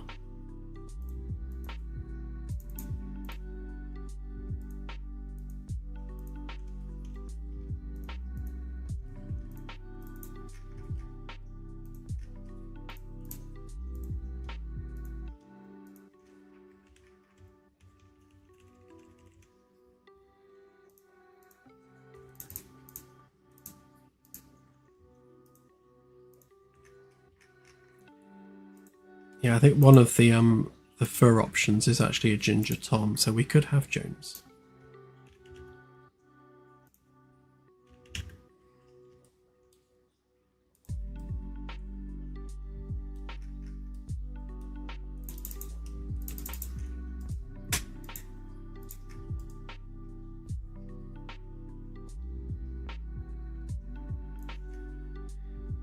Yeah, to be honest, it is about time that Steve were allowed to roam the ship.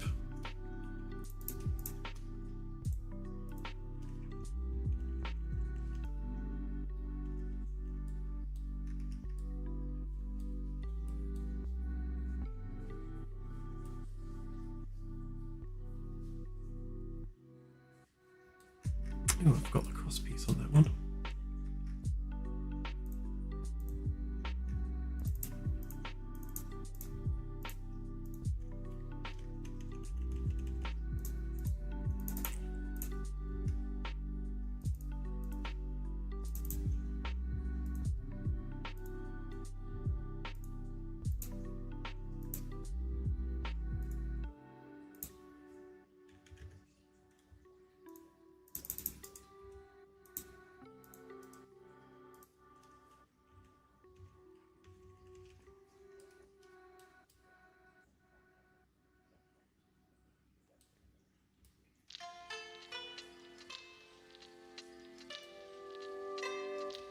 Right, just the corners to go, and we should have a full section done.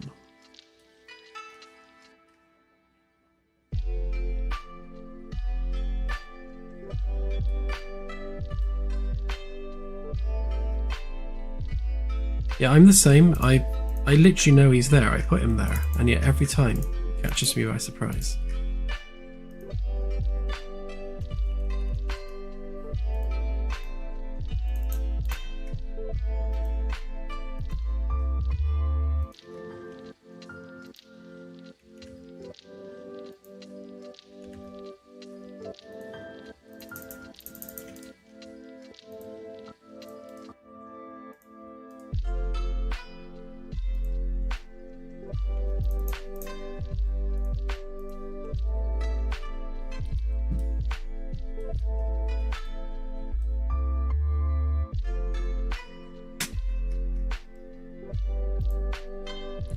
When I first implemented ALS, there was like just a default NPC character you could put in the game, and it stared at you the whole time. Like, it would run backwards while still staring at you. And I put it in the game, and then completely forgot that I put it in the game. And then every now and again, you'd have this character just kind of run around a corner and then just stare at you. And it would just kind of run around from side to side, just staring into your soul the whole time. It's really very freaky.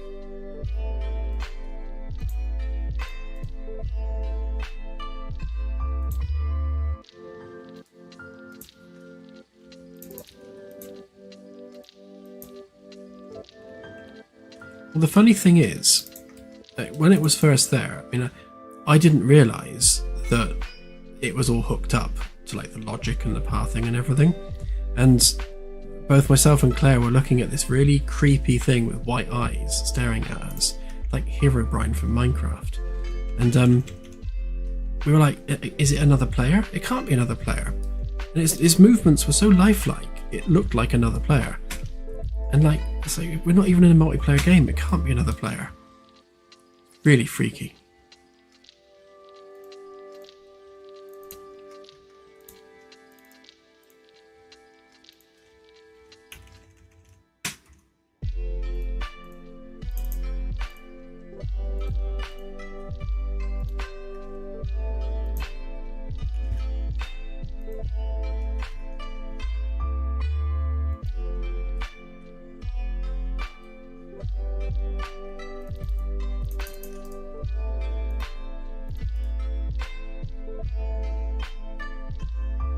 I'm moving it between groups, Zelaf. Like here, I need to group it up, remove it from the layer it's on, and then paste it into this layer. So I'm essentially just moving it between layers.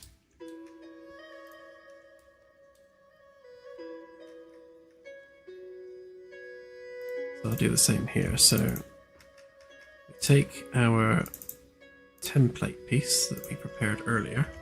Copy that, get rid of the template. Now what I don't want to do is paste it into this layer because it becomes part of this geometry. So if I paste it outside of that layer, it's now its own geometry, which I can select separately from this geometry. So we can extrude that up.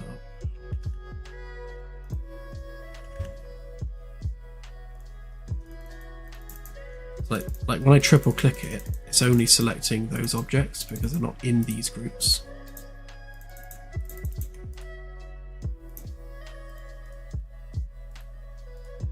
Now they are a group. I can put that group inside this group. Because it's a separate group, they don't, like, I can triple click this and it doesn't interfere with this. Just keeps everything separate and easy to work with.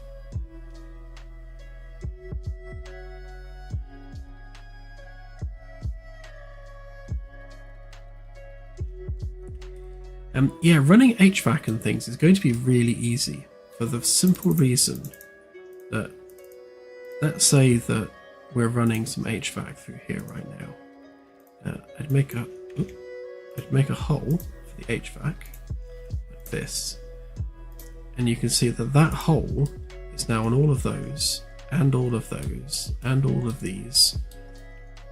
And because I mirrored them, it's in the right place on each side. So you make one hole, and every single instance of that object has the same hole, like everywhere.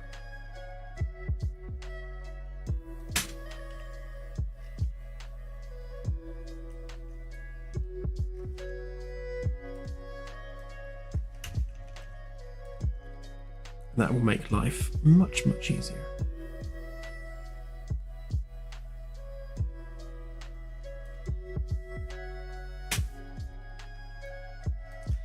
Oh, I forgot these bits.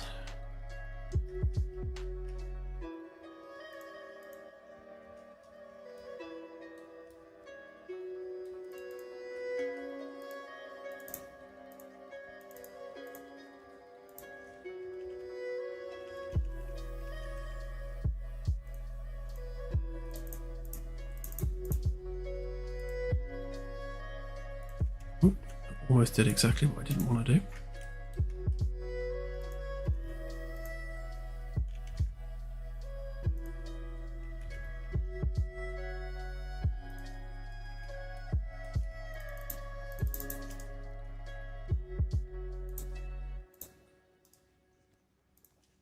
The same thing applies here as well. So right now this is outside of the component.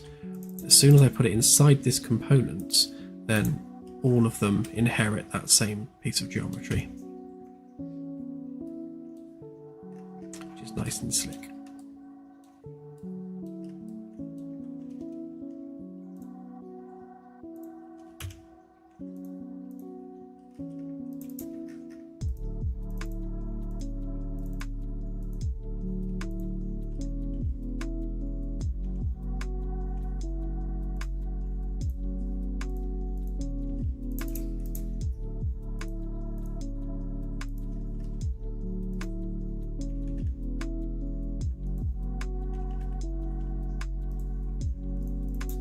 keeping everything standardized also really helps as well.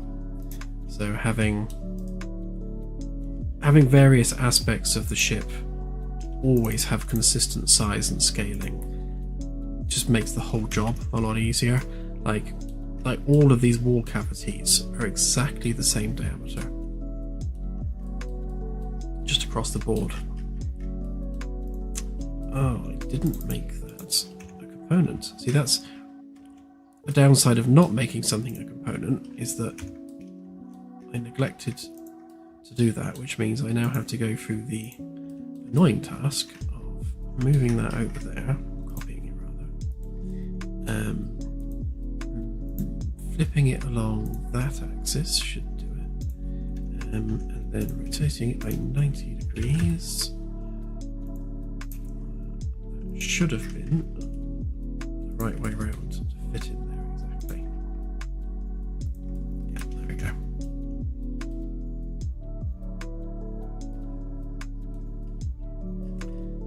And actually what I might do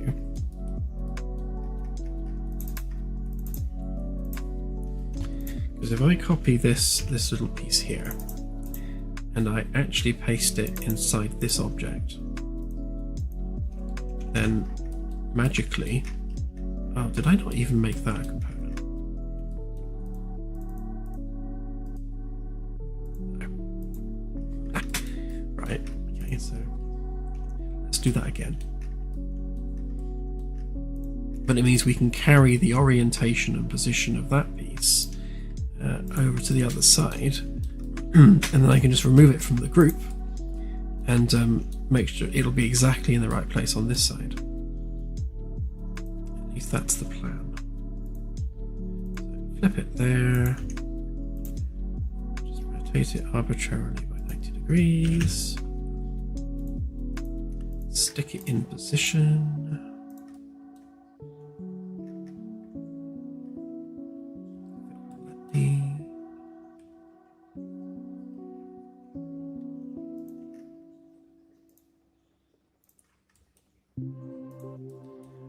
Now what I need to do is just extract that bit, put it on this side, and now we have the piece there where we need it.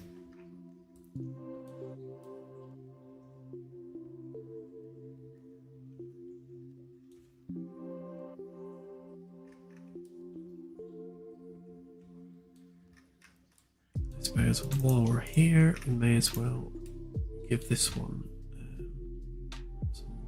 Did I actually do a template for this or not? Is the question. Oh, I did. That makes life easier.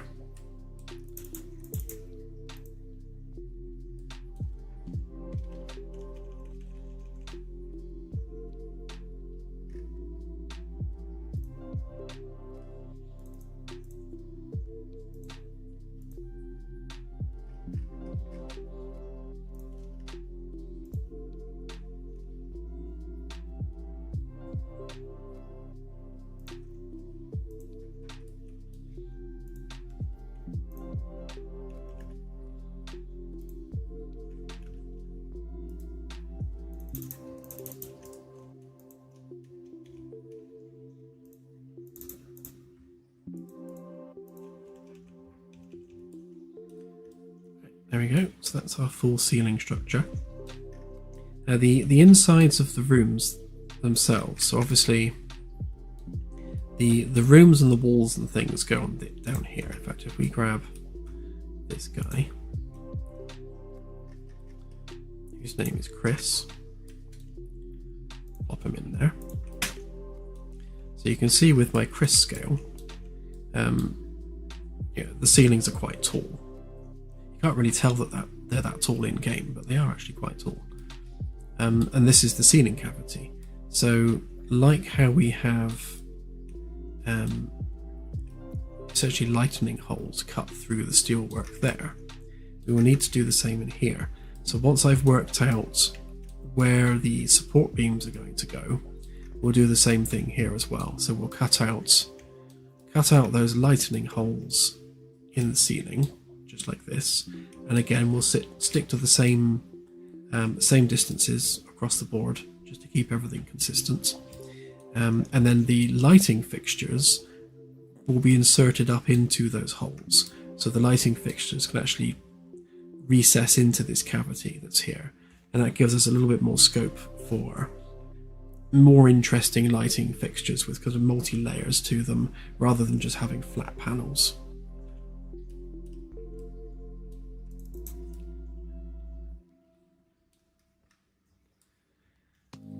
Right.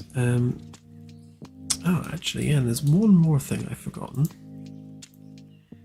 which is this surround piece.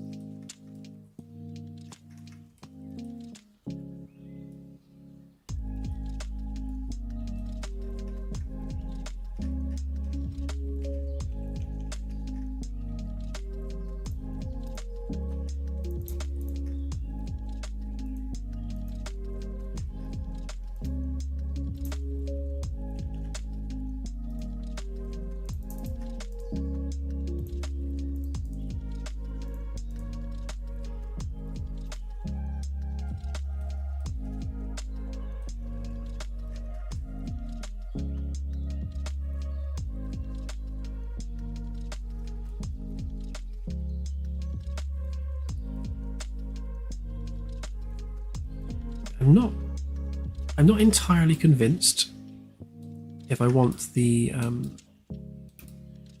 depth on the side of the stairs. So where the stairwell goes, behind the wall panel, you're going to have this kind of cavity here. So obviously that's mirrored to that distance. So just pop the camera above. That distance is the same as that distance, just for symmetry's sake. But I might bring it back to this level, just to make the stairwell a bit more spacious. But, we shall see. That's one of those things that I will mull over for a while.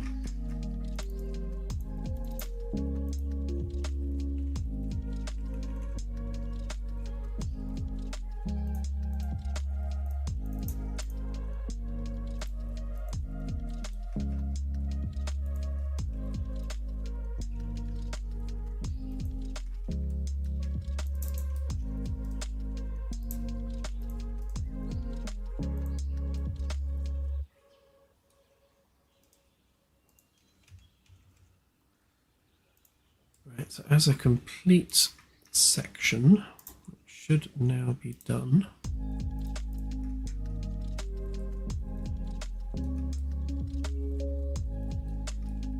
Have all our holes in the right place, and there's no holes where we don't want holes.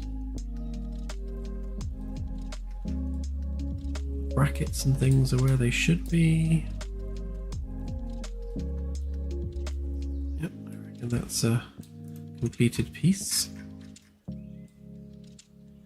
So what's left to do with this one is the light fixtures here needs measuring out better, and maybe perhaps designing better, and then there will be support structure around them in the same way that it goes around here like this. So it will have definitely a piece across there.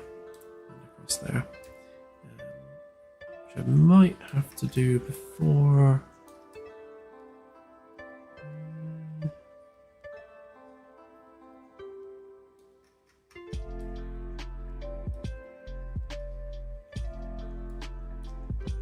What does my template say? That's not the template.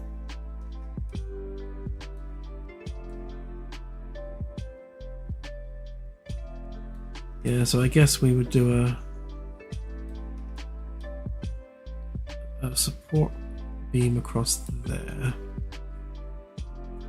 This is a really awkward shape to work with because it's curved in all the worst ways.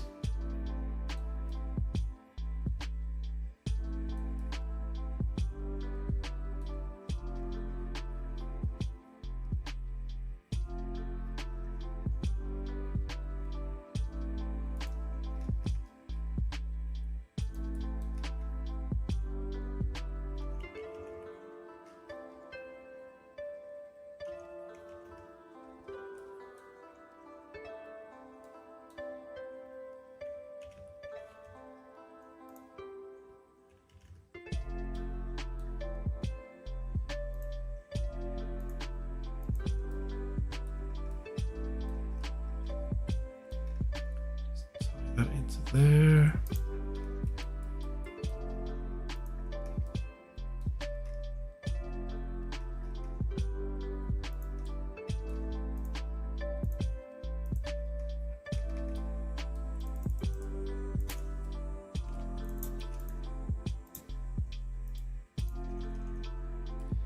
I'll add that in now, because otherwise when you're going up the stairwell you'll just see all the cavity.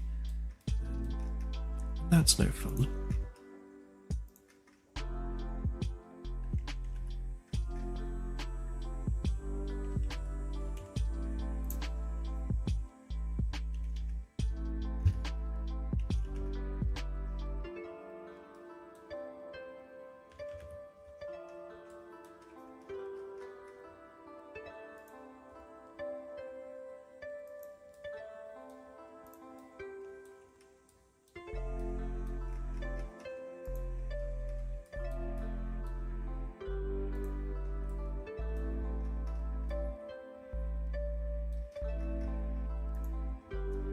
Well, AR is fairly standard within our game's universe, so all crew members will have an AR earpiece. So it would look like one of those like Bluetooth phone earpieces you can get, except it's an AR unit that projects a little image in front of your eyes.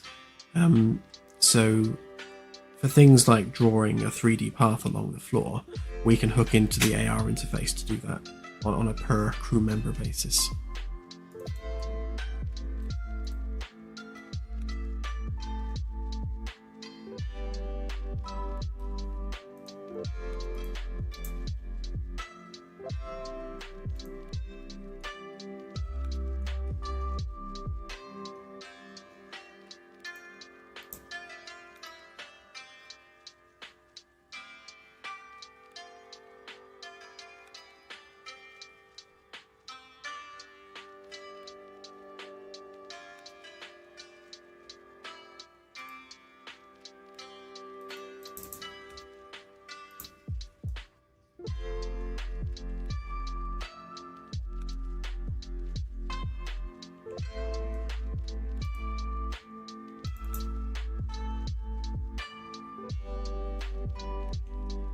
This looks like it's about to get significantly improved.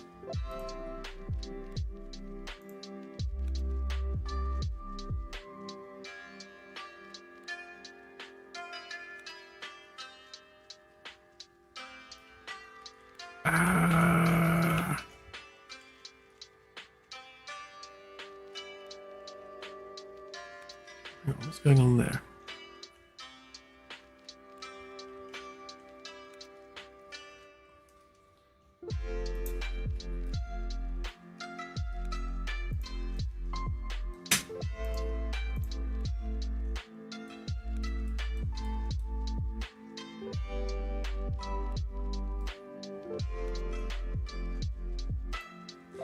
These ring supports are an absolute menace. I'm always getting the camera trapped in them.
I don't think the file size is going to go up much more, to be honest. Most of the new stuff is code. The ship modeling's not going to be too much bigger. I mean, the biggest thing about the install at the moment is the Galaxy data, which is 2.5 gig. So I think that takes us up to about 5. So I wouldn't expect it to be any more than about 6 gig installed.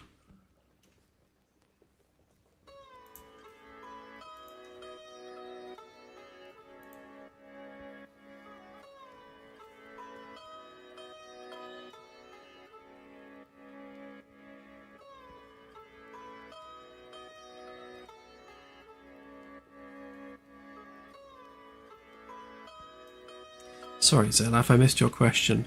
If you mean these bits here, they're just going to be welded. So I'll draw a weld line down where they join.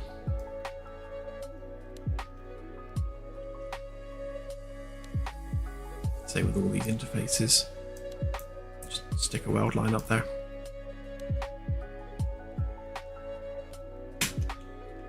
Right, okay, so it looks like has all of the bits it needs to have.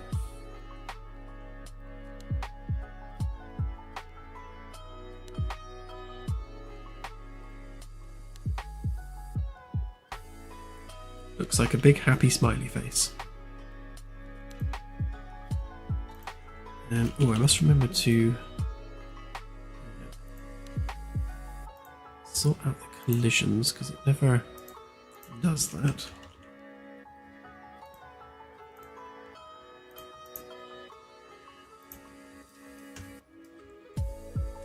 Right, that's better.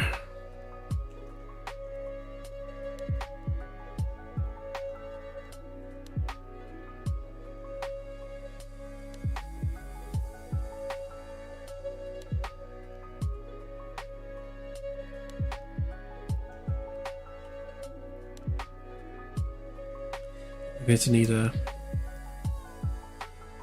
little bit underneath as well, so have to be big, just a piece of, just a strip that goes around there, just to tie in the design with the other side.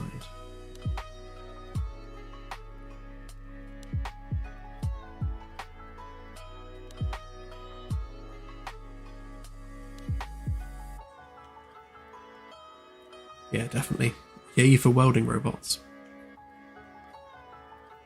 And on the upper section, I've just had it expand outward like that, which I could do here as well, to be honest. I guess it doesn't need to come across like that. Which piece is it?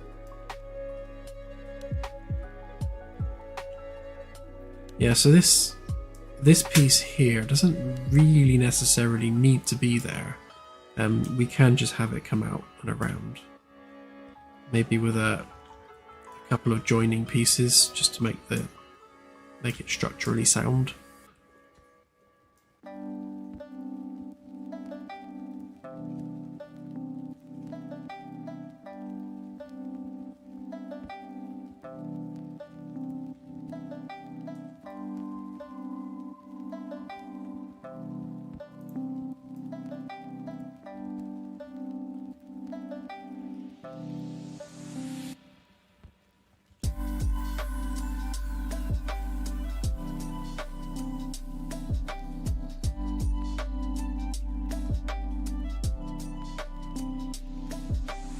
I can't remember whether I made these carpet pieces or not. I'm sure I did.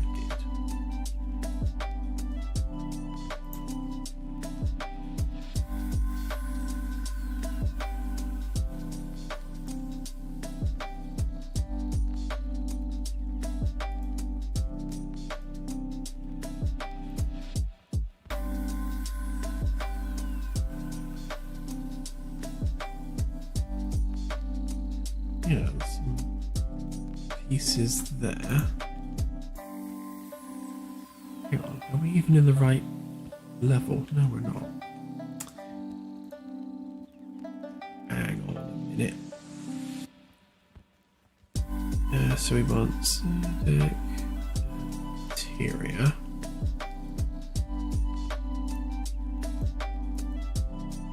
Are you duplicated or are you just not there? Just not there. So you need to be moved to this level.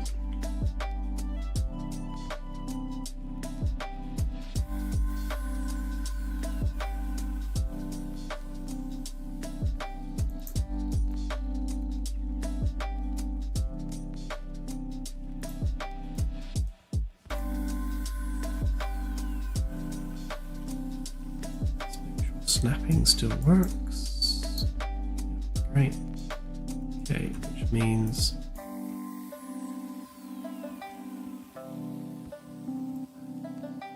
excuse me, other screen a minute. So that one should.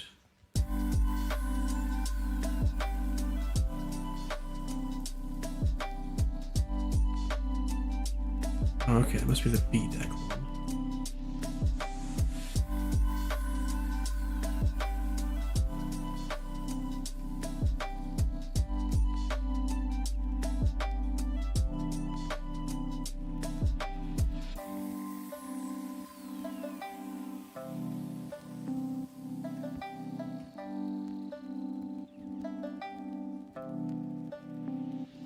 Perhaps I didn't make a new mesh for that. Could have sworn I had done though.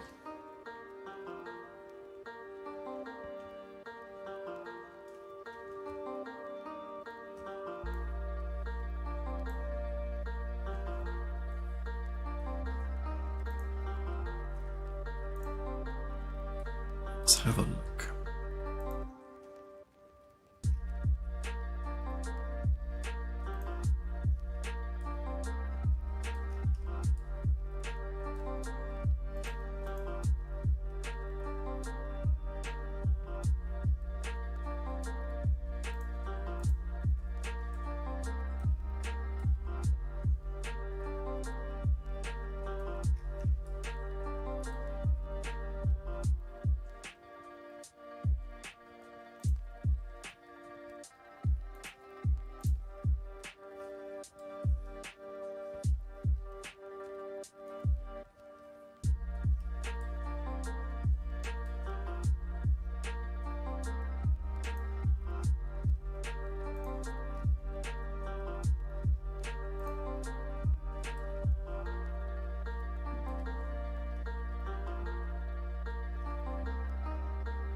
That's where I hit them too.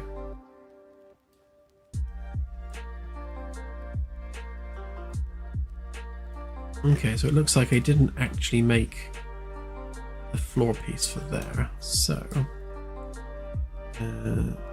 let us do so.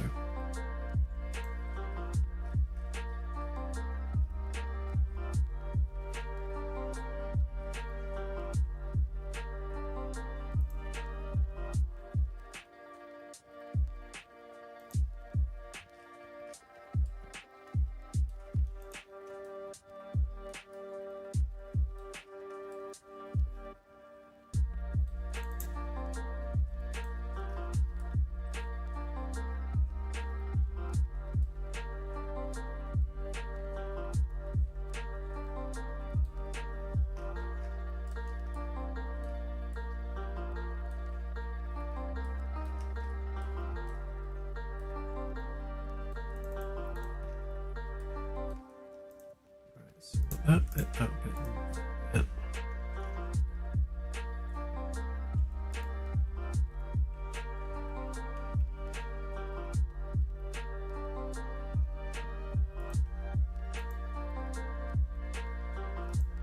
Stick that on B deck for us, even though it's C deck, but I shall fix that in a sec.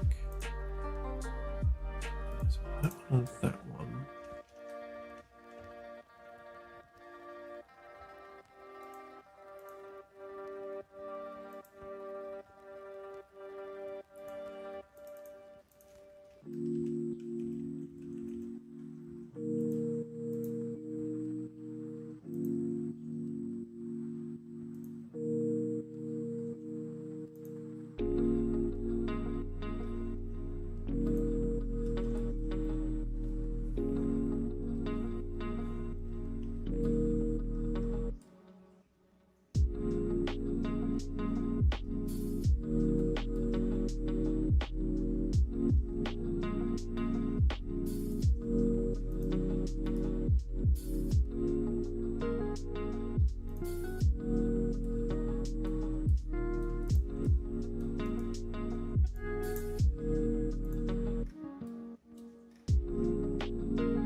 need to remind myself of what I was actually doing with these. It's just a good example of how you forget stuff. So total height of 2.5 centimeters. Base height of 0.5. I assume that's probably 0.5, 0.25.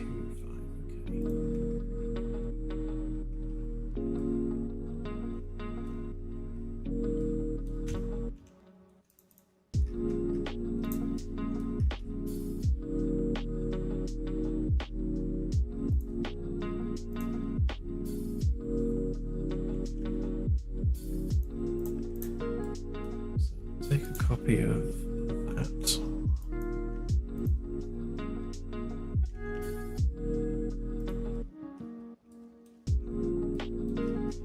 Make sure I'm getting the right separation. 5, yep. While I'm here, what is the curve on this? I'm guessing 1. Yeah.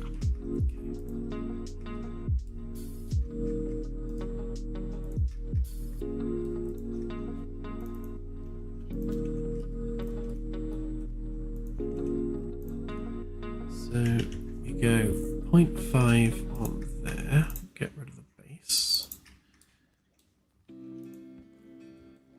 make it the right colour, and you stick a rounding on that of 0.25.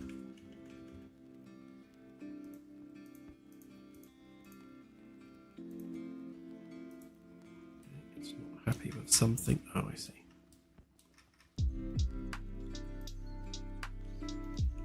Lines where we don't want them.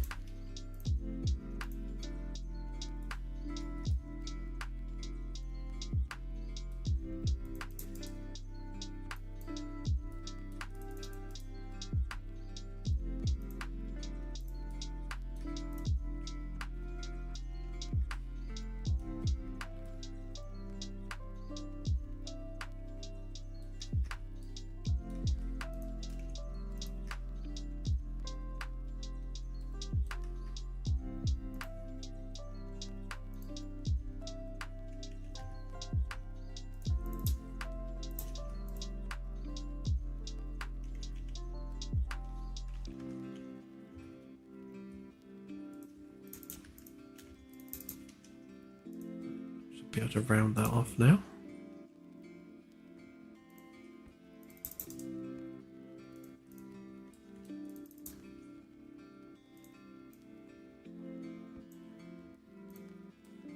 Okay, so that's our base.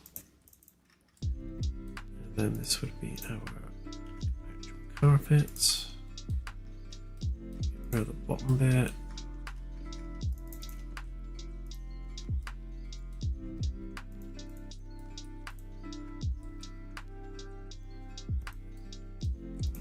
This one should have a rounding of 0.5.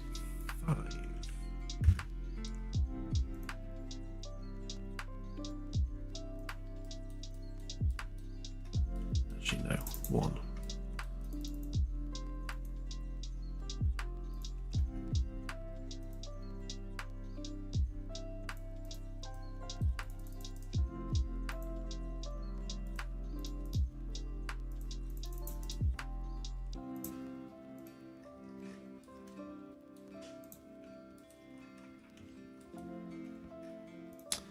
Right, okay, so there we have a finished carpet piece. Now the trick to this is to get the origin, the world origin of this object in exactly the right place, because when we are placing them in the world, you can see here that the world origin there is in a specific spot, and with this object here, you can see that we've got the attachment points.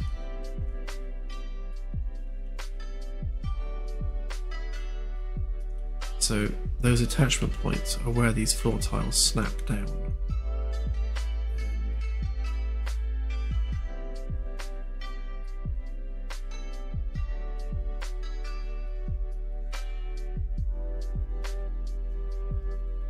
which is an interesting one here because we're going with two by two, whereas up here we've gone with single tiles because of the security desk. So I might need to move the attachment points on C deck.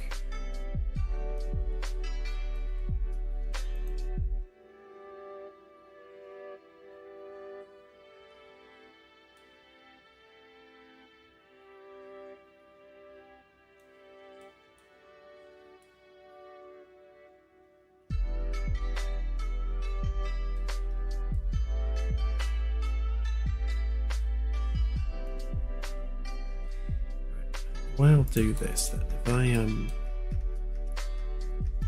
draw a nice tidy line through these.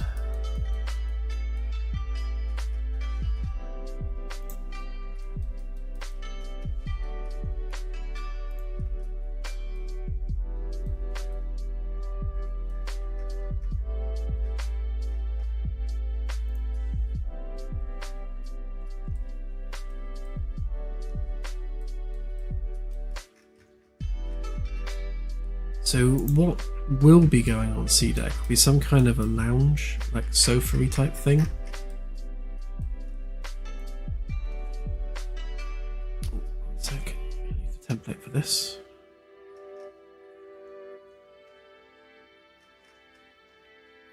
C deck template.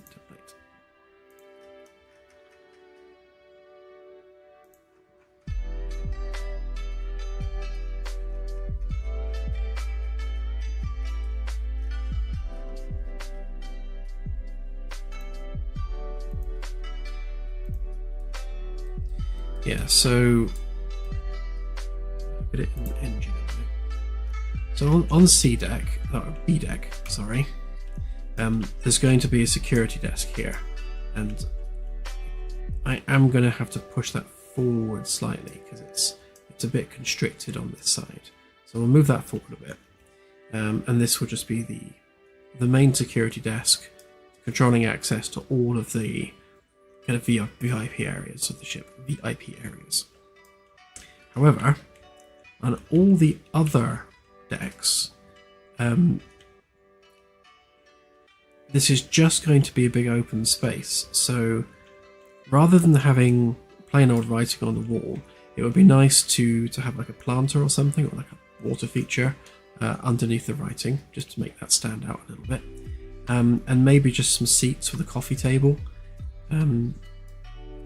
We don't want anything that's too in the way, but just, you know, some kind of nice little seating area. And I like the idea of the coffee table with some magazines on it. Just something just to break up this big empty space. And it's just somewhere else where people can just sit and have a chat, you know, surrounded by plants.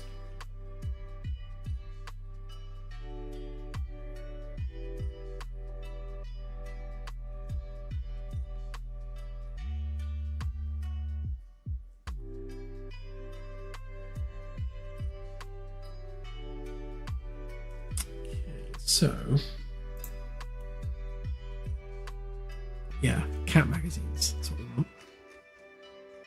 Too much geometry in my face.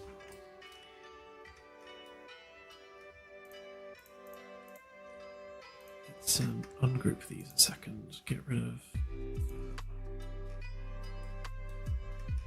And get rid of that.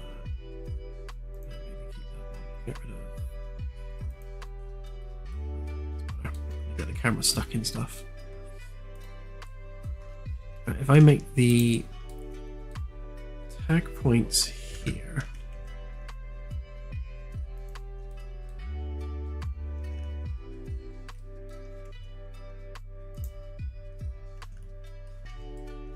it's kind of roughly in the middle of each panel. Let's move this one out of the way a minute.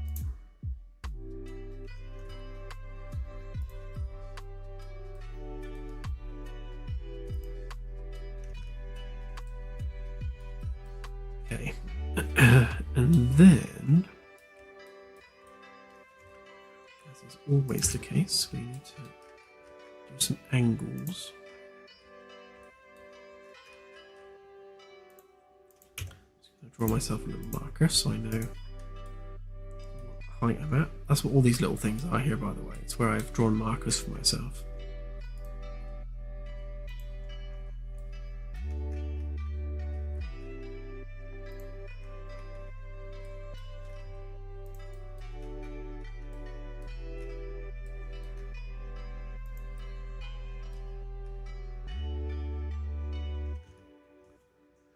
So I know that that is directly facing the center of the world, and from that we can derive our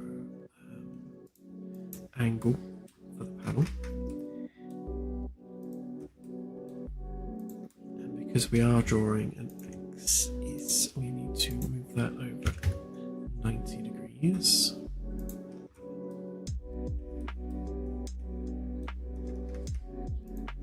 Same on this one.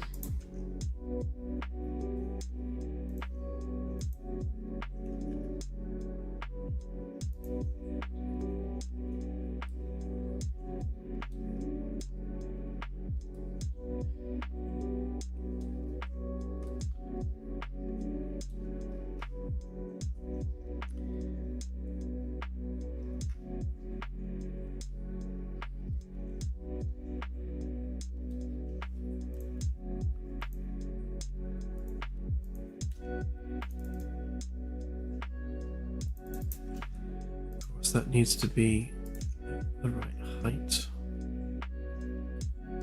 So should be the same height as that one? Yeah. Which means this needs to go back down.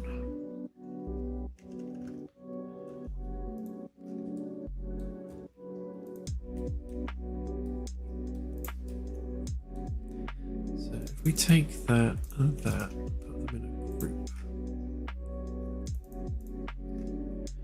And the axis for the group should be that and that. And then the component as well. Just so everything adds up.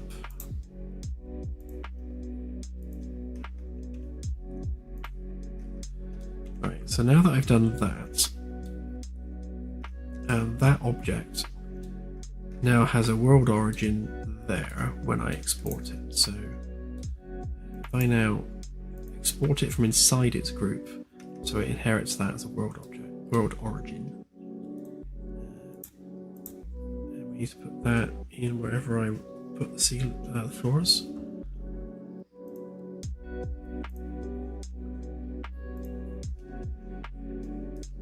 Which was where? Where did I put the floors?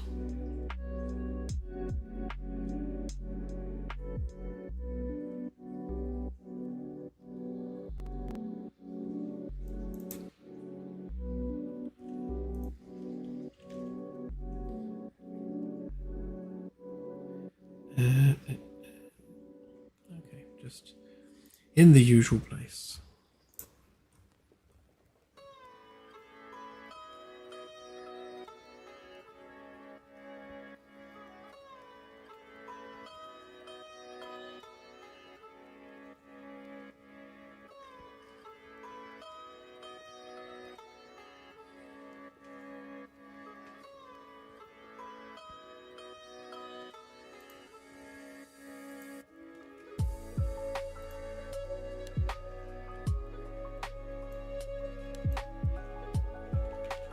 Make sure I get my naming conventions right here, otherwise I'll confuse myself. Should be that, and we'll give that the same name.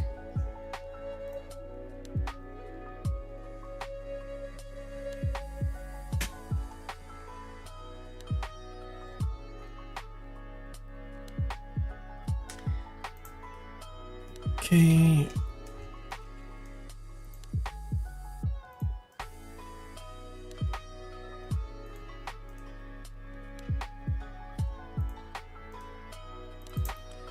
Me to your folder.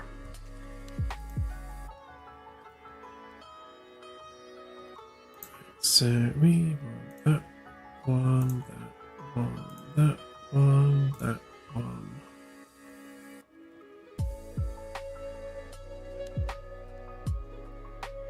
C deck. Yep, yep, yep.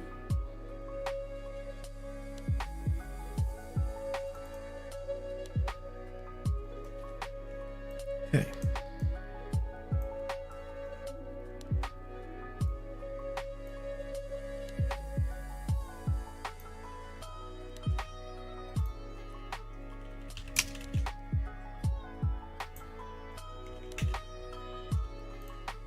Carpet primary.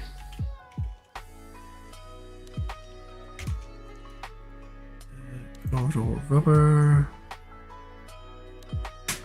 And that one shouldn't be there. There's our delicious carpet.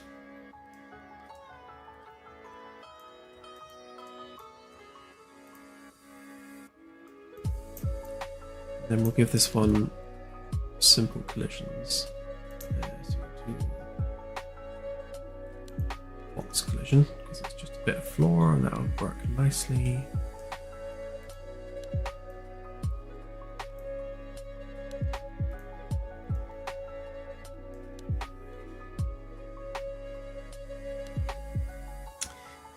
So the other thing we need to do, of course, is we need to create an actual floor asset for that.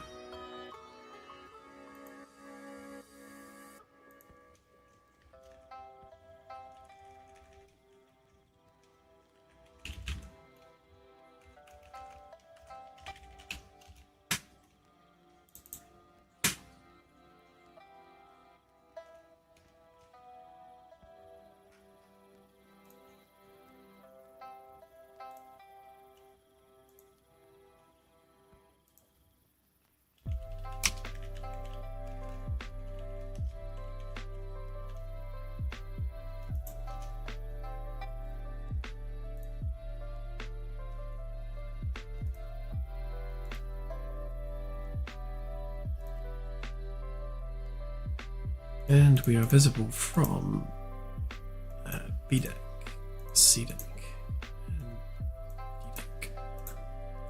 The reason it has to be visible from all three decks is because as you're walking up and down the stairs, the deck that you're on doesn't always quite align with the deck you're looking at.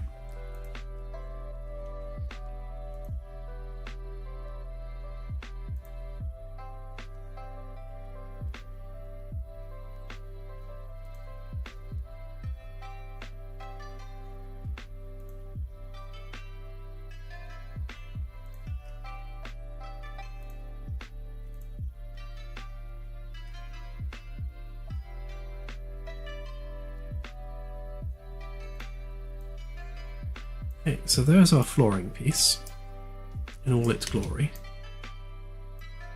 However, this flooring piece is not going to attach to the floor because we are lacking a mounting point. So, the purposes of these is to create that mounting point. So we don't need that anymore. So if we just grab the position of that,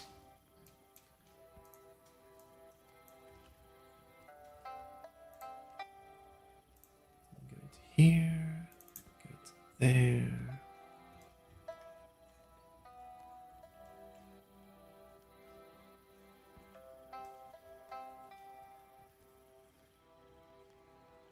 You may as well modify these ones.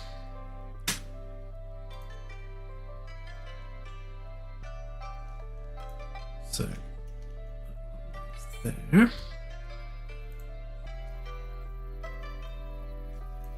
Sometimes the whether it's positive or negative is mirrored. Yeah, so like in this case that's mirrored because it's over there. Height's fine. But now of course the angle is wrong because if I actually, I didn't add the socket on the floor piece. I need to do that as well. So add a socket on here.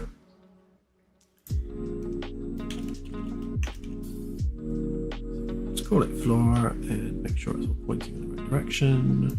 Should be fine. Right, so this piece should now snap to the bit we just made. But as you can see, it's completely not aligned properly. So we need to change the rotation of the socket. And then to work that out,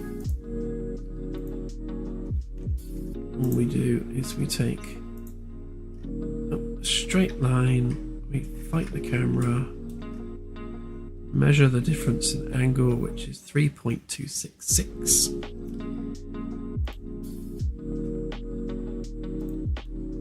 So this one, you give that an angle of 3.266. So, and then this should then align properly, just like that. Perfect. Now obviously these ones are going to need adjusting now, but that is how we position and place a floor asset. And because it has deck awareness, it will automatically show and hide depending on which deck you're on for optimization reasons. So I just need to do that 11 times, something like that. Many. Well, on that note, as you can probably hear, I am losing my voice and getting backache sitting in this chair. So I'm going to call it a night on the stream and go and have a stretch and have a shower and have a snack. And then I shall get back to sorting this floor out.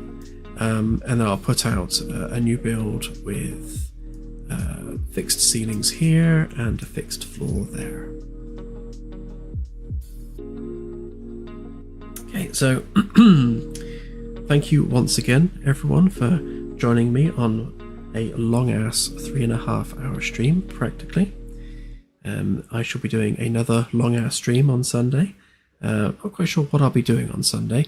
It's either going to be more planetary stuff or a bit more modelling. We'll see how we feel on Sunday. But yeah, so there we go. Have a great evening, everyone, and I shall see you on the next stream. Bye for now.